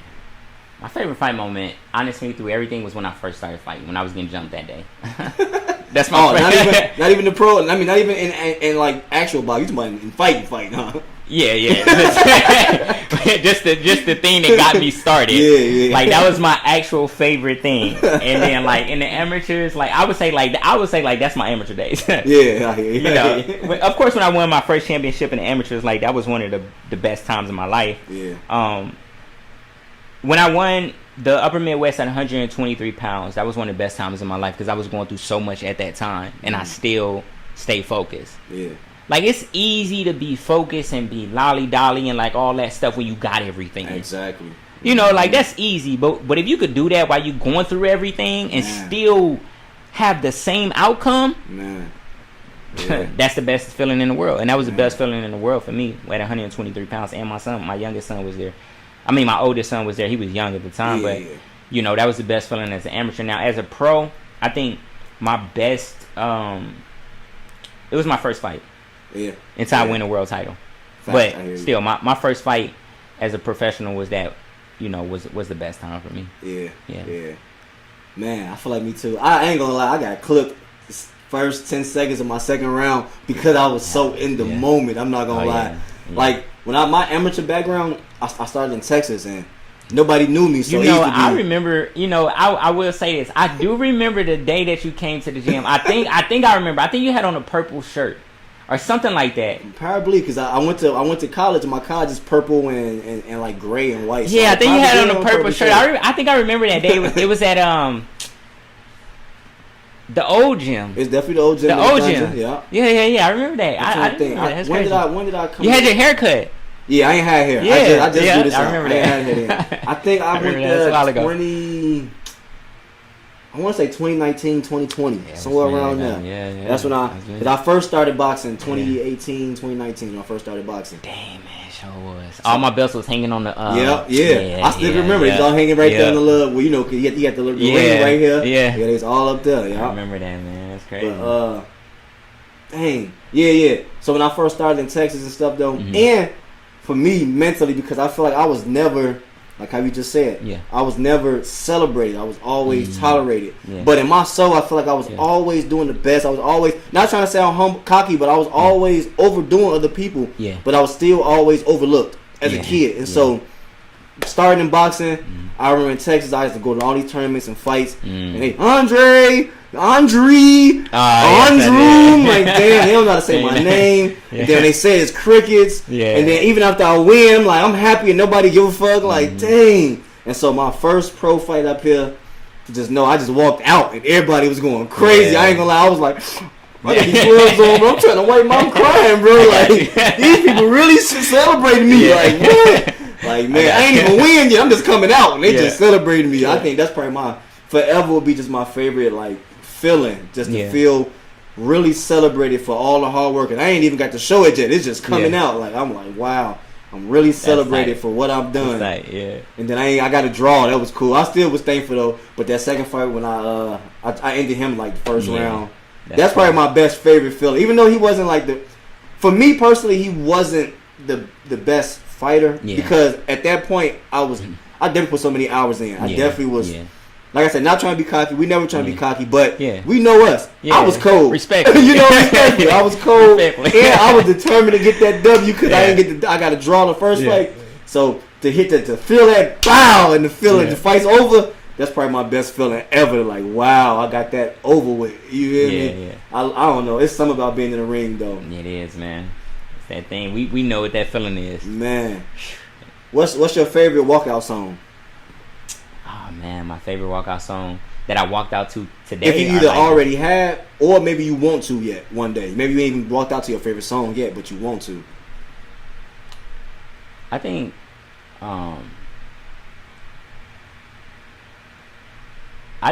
when I fight for a world title, because I know I am, and I win a world title, I think my song to walk out to is probably gonna be "It's Been a Long Time Coming." Yeah. Yeah. Which song? By who? I think that's by Sam Cooke. It's been a long time. He coming up the old school. I feel you. That's gonna be the song. And that's a dope song to come with that. I feel you. I think that's gonna be the song. I'm pretty sure that's gonna be the song I'm gonna walk out to. It's not really, and that's for the world title, but it's not really.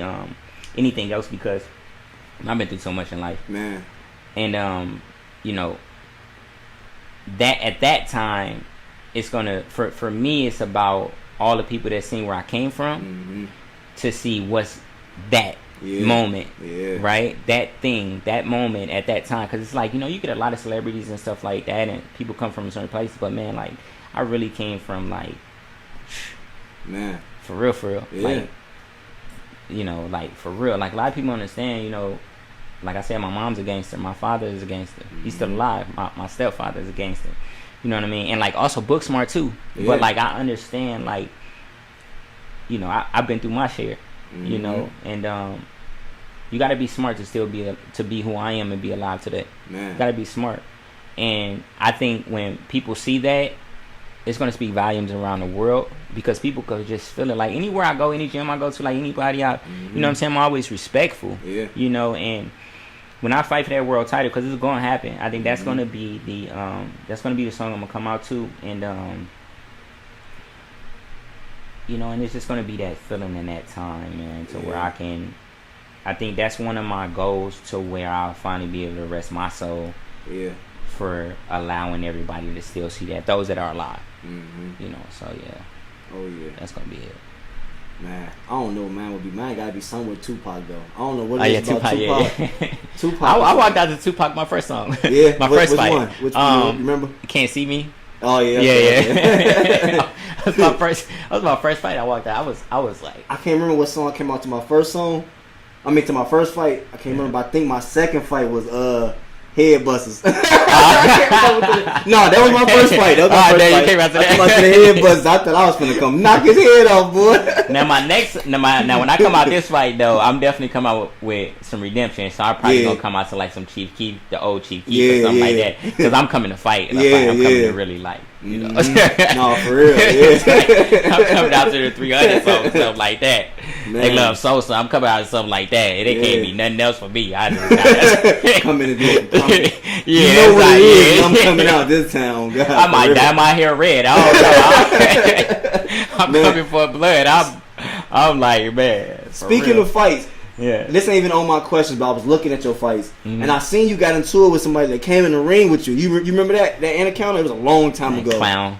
Okay, yeah. Do he still fight? What was up with that? Nah, so what happened with that was I was challenging him for, you know, just competitive stuff. Yeah. I was challenging him for the 126 title since I was an amateur in Minnesota, and he acted like he wanted to fight. He really didn't want to fight. Yeah. And you know, he just came in the ring because I thought we was gonna have a fight, but what wound up happening is he wound up relinquishing the title because of me, and then so now I'm still want to fight for the 126 title, you know, but like I also will fight for 135, like my first fight coming back at 135, but after that I'm going back down to 26. But yeah, that was kind of like that whole dynamic. Yeah. That was some Minnesota boxing beef right there, boy. I saw that. Yeah, that was a crazy night. I think so. Like even that night, you was there. You was there. No, I was watching the video. If you was there that night, it was a whole lot of stuff that was going on that night. Yeah. Oh my gosh, yeah, because of that situation. You know where I come from. You got everybody. Facts. Yeah. You got everybody around the ring, and so you know when he got out the ring, everybody. Yeah, it was up. He thought it was sweet. He messing with a hood mug. Yeah, it was up. Yeah, that's funny. I don't be getting like I'm chill. I'm corporate. Hey, hey, I'm corporate now, but yeah, it was up that night. So yeah. I heard you say you was pescatarian. Yeah, I'm pescatarian. Still is pescatarian. Yeah, I'm still still pescatarian. What's your go-to meal right now? Pasta. Pasta? Yeah. With no meat in it? No meat, no. Yeah. No pasta. I mean, no meat. Yeah, no meat. I put like shrimp and stuff like that. But if I'm on the go or something like that, then I know it's high in carbohydrates for me. So, you know, I'm always working out. Yeah, so like that makes sure that I'm cool for that workout too. Facts, yeah. You know what I'm saying? Or if my body is kind of like off a little bit or something, and I'm not eating too much bread or something like that, then I'll go to that, and that'll get me together. Yeah, you know what I mean? Yeah. It'll just balance everything else out on both sides for me. So yeah, that's what I go to. That's like my go-to. Plus, I love Italy too. So like I love pizza and like you know, I love those things. The real pizza, not American pizza. Yeah, not the real. You know, American pizza got pepperoni and shit on there. Nah, I'm not doing none of that pepperoni, all that stuff. Nah, I'm straight. I feel you. I can't even tell you my goal.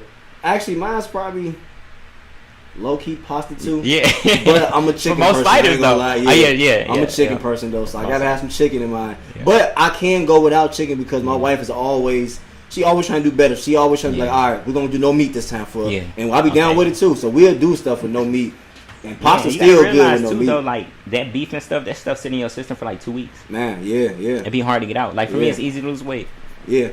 Like it's easy. You know what I'm saying? So like it's just about like, doing what's right for you. Mm-hmm. Like I don't drink milk, but like sometimes I'll eat cheese every once in a while. Yeah. Something like that. But I don't do eggs. That's for sure. No. So it's just like it's kind of like, what diet works for you, and like that works for my body. Yeah. Like chicken is not gonna work for me. You know what I'm saying? Like beef not gonna work for me. Pork definitely ain't gonna work for me. I've never been a pork person, but like beef, chicken, even if it's baked, it just don't work for my body. You know what I'm saying? So I wouldn't necessarily say it's like a pescatarian diet. I would say it's probably just like a monarch diet. It's just my diet. Like people, if meat work for you, like make sure you eating it. You know what I'm saying? Like I don't recommend nobody eat no pork, but no, facts. You know what I'm saying? I don't think that work for nobody. No, I could be wrong. It might be somebody out there that's a porkatarian. I don't know. For real though, that's your thing. If that's your thing, you a beefitarian. I don't know. If it works for you, like do it. I don't know. Man. You might be a planetarian. I don't know. Like we definitely some chicken planetarians. Man, for real. There you go. And fruit. I love watermelon. I can probably watermelon. Oh my god. I can eat watermelon and I can supplement everything else. Facts. With some watermelon all day. I'm telling you. Man. Not for real, man. Like so that's my thing. Like but some people be like, man, I'm a vegan. Don't drink this and that. I'm not like that. Yeah. I'm more like whatever works for you, like do it. Whatever makes you happy in your life, do it. I'm like, do it. If you decide that you want to like gain 20 pounds just by eating pork, like I'm gonna probably tell you like, don't go use my bathroom. How long have you been? You've been on your monarch diet. I'm gonna call it monarch diet. Yeah. How long have you been doing that? Since I was 22. Man. Yeah. About What 22. made you change? Coach C. Okay. Yeah, he was just like, and just being competitive. He told me like, man, you can win championships going down in weight. Like you want to be better, like you have to mentally make yourself better. And one of the number one things you could do is change up your diet. So I got a nutritionist and took all my tests and did all those things. And they just said my body wasn't compatible with me. That's why I was feeling slow and I couldn't barely lose weight. And I was fighting at these high, you know what I mean? And like I used to have like my skin would like break out and stuff all the time. I use soap and water. I'll be straight. You know what I'm saying? It was the food. You know what I'm saying? I used to have like bumps on my arms and stuff. It was the food.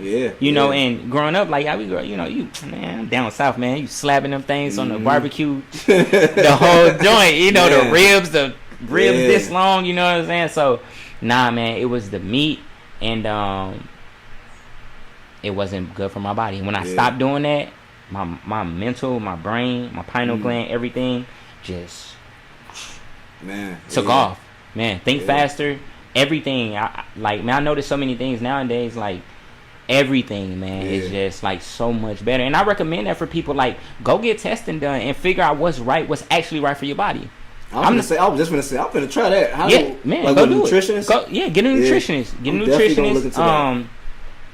Get a nutritionist. They talk I forgot what the other one is called, but all the health doctors, man, they'll tell you. And that's why I was saying earlier, like human age, I'm 32, but like my bio age is like 21. Like, and they'll tell you, like they'll tell you, you know what I'm saying? So like, go get the testing done, man. Like, figure out how much body fat you got and like what you can do better with your body, and like, and then when you start doing it, it's gonna be hard at first, but when you get past it and you start doing it, ain't nothing gonna be in your way. Man, nothing's gonna be in your way. Man. You know what I'm saying? So like I did that early, Coach C, man. Shout out to Coach C. But facts, and I just live this life every single day. Every single day. You know what I'm saying? I grew up in the age and like just being around the people that did a lot of drugs, you know what I'm saying, and stuff like that, just being in the hood and stuff like that, you know what I mean, and so so me personally, like I never smoked anything, I never drunk anything because I grew up around it. I didn't want to, you know what I'm saying, I didn't want to do that, like hardly grew up around it, you know, but also and you was blessed, you had you was at a young age, you learned to go get therapy. I think that's why when you said that, I want people to realize that, because for me alone, I never, to me, I thought therapy was white people stuff. When I tell you, I thought that was white people stuff. And me too. I mean, I love my pops, man. But he died doing drugs. His whole life, drugs. That's what I grew up around all my life. And so for me, it was such a like, smoking weed ain't bad. It's better than what they do. And not only smoking weed ain't bad, but it's like my therapy. I grew up. I got some people in my family where, bro, I gotta smoke weed because if I don't smoke weed, my own. But I'm telling you, when I stopped smoking weed, and I learned to become. To get therapy, rather it be with a person, rather it be with my wife, which I'm blessed that I have a wife that I could, in a sense, we're our own therapists together. And just living life better is like, wow, I didn't need none of that shit. You know. No, seriously. We don't realize that when we're young.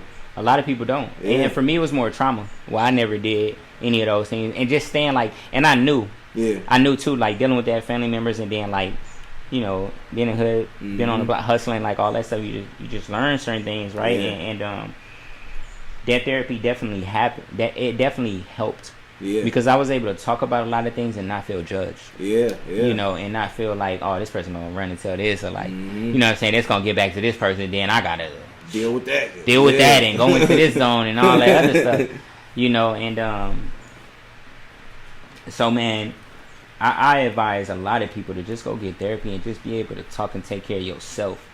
Take care of yourself first. For all men, there's a lot of men with mental health issues and, you know, a lot of things going on. And I always say, take care of yourself first. Take care of yourself before your kids, before your woman, before everything. Put God first, but take care of yourself. Because you're not going to do nothing if you ain't taken care of. You're not going to give your family the best experience in life. You're not going to give yourself the best experiences in life. You're not going to be able to give nobody the best experiences in life if you're mentally not there. And then when you mentally get there, you physically get there. And if you can't mentally get there right away, go work out. Because your physical is going to turn into your mental. Just go work out. Just go give it 10, 20 minutes. And you're going to feel much better. Much better. And so that's what I learned to do. Is just like, if I'm feeling down or anything, like, I'll just start doing push-ups. Or I'll go to like, I like dark chocolate.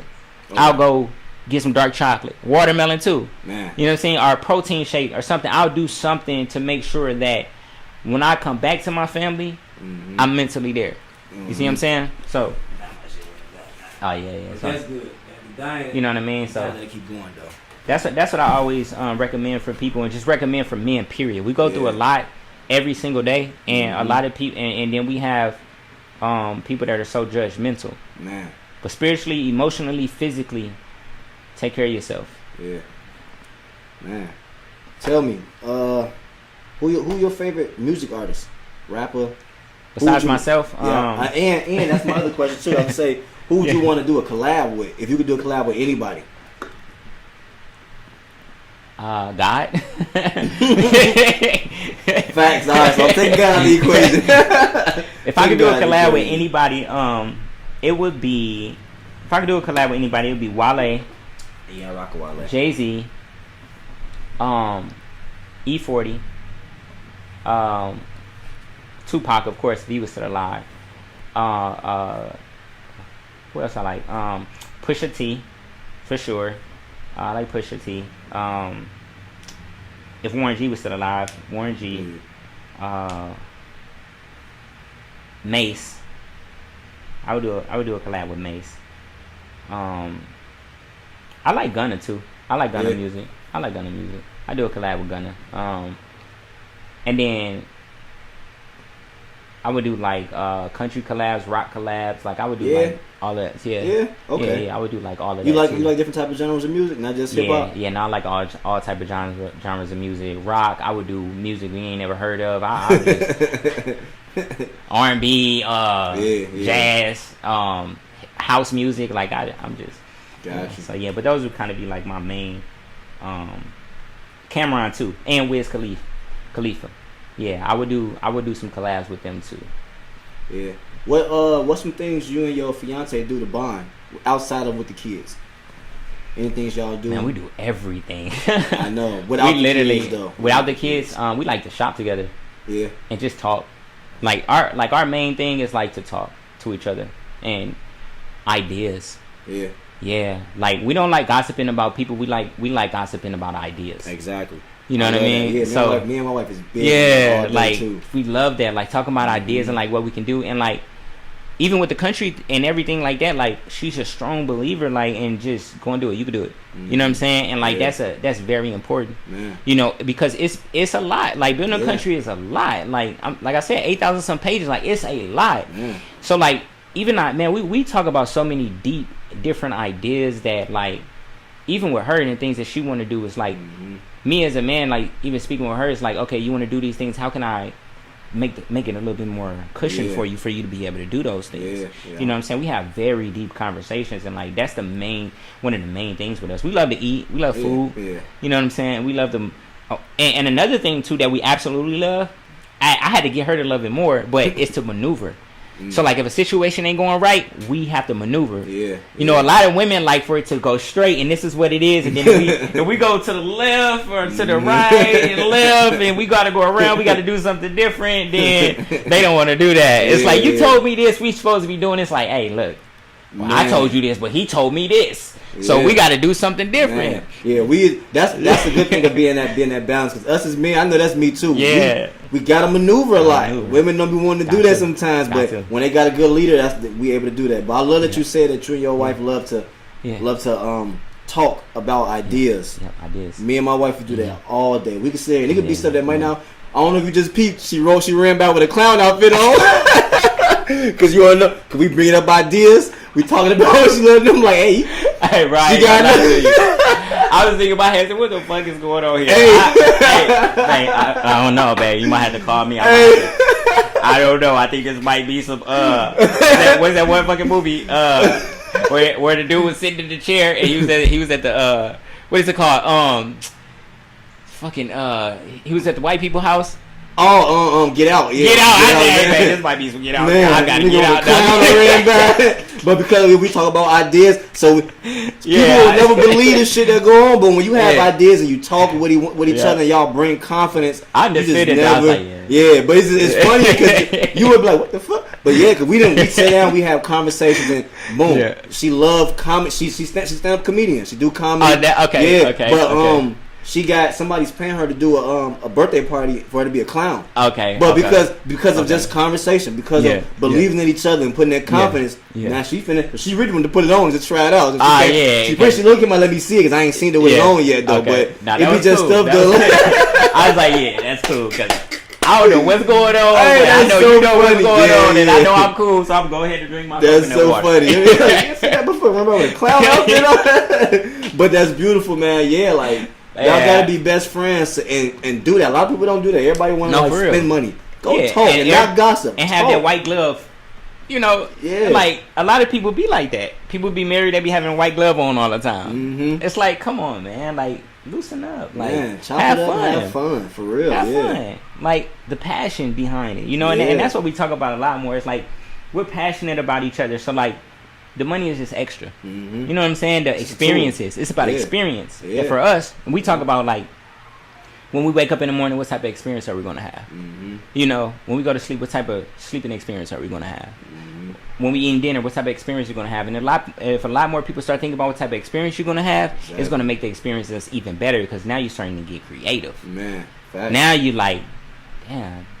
Now I can actually I can go outside right now and like record that tree and get paid for it. Yeah. You know what I'm saying? Yeah. So, but it's an experience for everybody else too. It's like what is he doing? I ain't doing nothing. Like I just want y'all to look at it so I can give him some money. For real. Yeah, you know what I mean? Yeah. Like, and then you start thinking about that, but then it goes and then it turns over into the point to where it's like, oh, I can actually record this, and I can still make money from it, and I can spend money on this plate of food, and go through this experience and still put it on YouTube and still relive that experience. Yep. And even when I'm watching, I'm paying myself to watch it. Man. That's a beautiful thing. Man. You see what I'm saying? So like, you know, we go through those type of talks. Is like, every single day we're going through something else of how we can experience something even better. Or if we have an issue or a problem or something is happening, how can we make this experience better? What is God trying to tell us? Are we learning a lesson from it? If we learn a lesson, we get past it. You know, if people create more problems with problems, we try to find the solutions. You know, so like that's how, like me personally, that's how I'm able to be so successful, to just be like, at just being okay with who I am. You know, because you learn, like I told you earlier, you learn that when you start shining on light, you casting shadows. You gotta be okay with that too. You gotta be okay with that. Facts. Man, what's one of the hardest things you had to learn in life? Yeah, we go with life. What's one of the hardest things you had to learn? Let's say within the last 5-6 years. Patience. Amen. Patience with myself. You know, and to be kind to my past and my future self. You know, and myself in the present form. You know, I had to learn to have patience with myself, to be kind to myself, and to be happy with myself, because, you know, you have so many ideas, like chosen people like us, you have so many ideas that, like, if you don't complete them all, then it's like the end of the world. Man, you hitting it for real. You know, and it's like, I want to do this, this, and this, and that, and it's like consistently working patience. That's what God had to teach me. Just, it's alright. Like, just consistently work. Don't, because then you get into a thing, it's like, if you don't eat one cookie for 100 days, you're going to eat 100 cookies when you finally eat one. Just eat a little bit at a time. It's going to be alright. You know what I mean? So, like with myself, you know, my fiance, she always had to tell me, like, just be patient. Just be patient with yourself. And I have to tell her that sometimes too, but I learned it, like, I mastered it. It's just patience and just consistently working, because I know it's going to get there. It's just take one step. That's it. One step, and then you'll be fine. Because you're constantly moving. I rather be moving than to be stagnant. You know, sometimes I try to go too fast, and then I have to learn slow it down. Sometimes going too fast is really turn you backwards. Exactly. So, for real. You know what I'm saying? Then you get too tired, and I just learned how to pace and have the stamina enough to be on this pathway of life and just constantly stay right there all day long. And that's what wins success. Man, amen. Give me one thing that you still want to accomplish other than win the world titles. I know that give me something else that you want to accomplish. Have 1 million acres for my country. I'm gonna make it even harder. Okay. Something else, because I know that I know the big business ideas.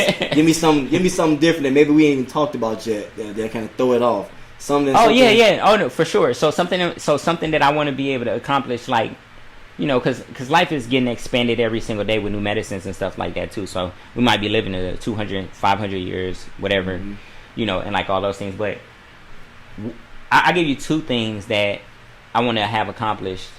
I want to have my own aging time, which is for every 1 million years, you only age really a year in human years. So I want to have something. I know that's like people are like, what is that? People who don't understand that just because they just haven't heard about this knowledge. Like, you know, for real. When you got the knowledge, it makes more sense though. So it's put like, it in the future, put it in the world though. They gonna catch it. So like that's one thing I want to have. Is like for every 1 million years, it's 1 year in human time. You know what I'm saying, around the sun. But you know, if I can explain it a little bit better, it's like if you was to live 1 million years and it was only 1 year now, then that's how I want it to be, where you could live 1 million years and you only age a year or less. And, you know, so that's something that I want to be able to accomplish and help people live. And then, you know, one of my biggest thing is I want to create planets. So I want to have a planet factory. Like that's like one of my ultimate things is to have a planet factory. Those are some great, huge goals. But I love it because, man, when I tell you anything, like God has created us to be like Him. So, bro, like that's nothing is impossible. No, it's not. You know what I mean? You like how you say you make a plan towards it, bro, and it can happen.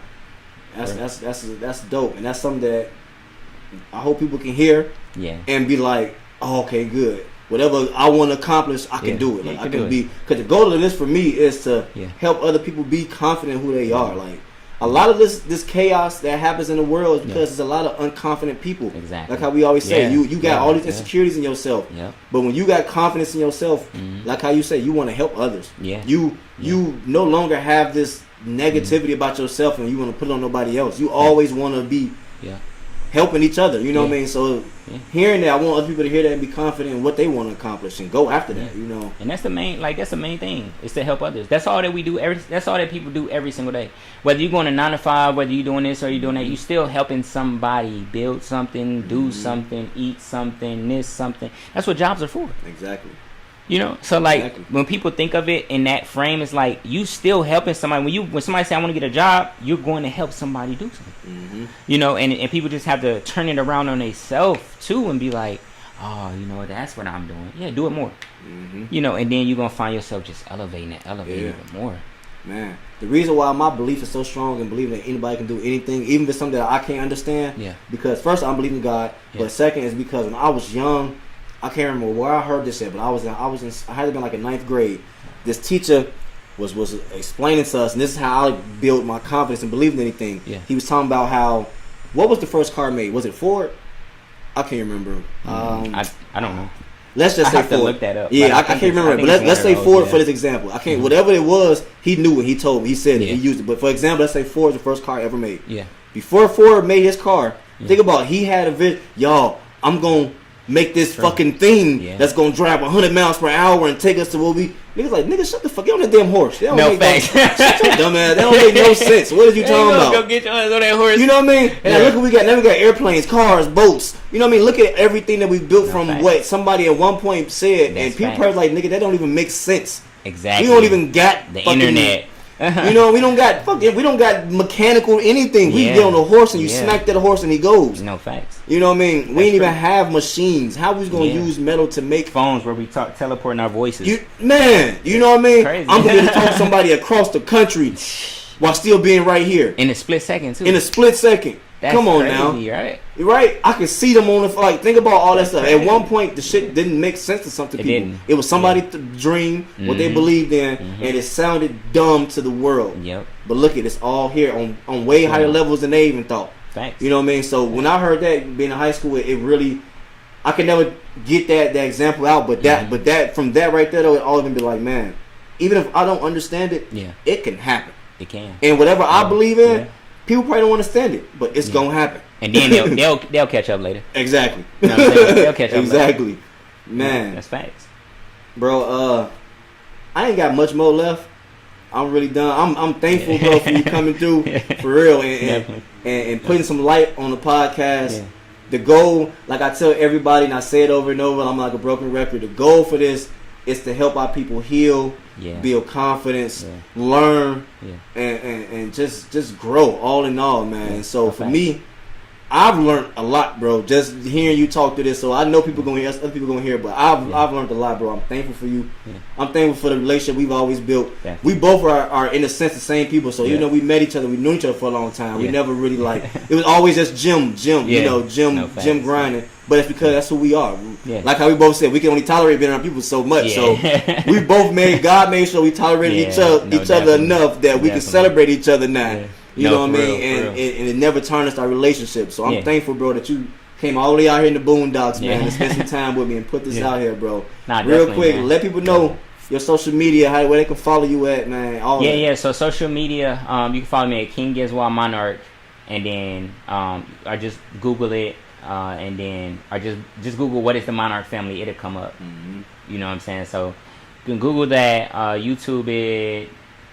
You know, a lot of people know about YouTube now because that mother is going pretty good. Definitely going good. Like boxing, like all that stuff. People can look me up, you know, all those different places. You're gonna need to because, like I said, I'm not doing no podcast for a while, so y'all gonna have to come back to this one. Man, I'm glad I could be here and just share, you know, the story for the most part and let people know, like, I'm young, I'm 32, we young. Man. You know what I mean? Like, my grandma tell me I sound like you a little shrimp, you know what I'm saying? But young but very intelligent, and that you could do anything. And then you have to think, like, you know, you look at a lot of like billionaires and like all these other people and like so many things. You don't want to be on your deathbed and have wishes to do something that you could have done while you still had the chance to. You want to be on your deathbed and be like, I did every single thing that I could possibly do, whether I succeeded at it globally or not. I still succeeded because I tried to do it.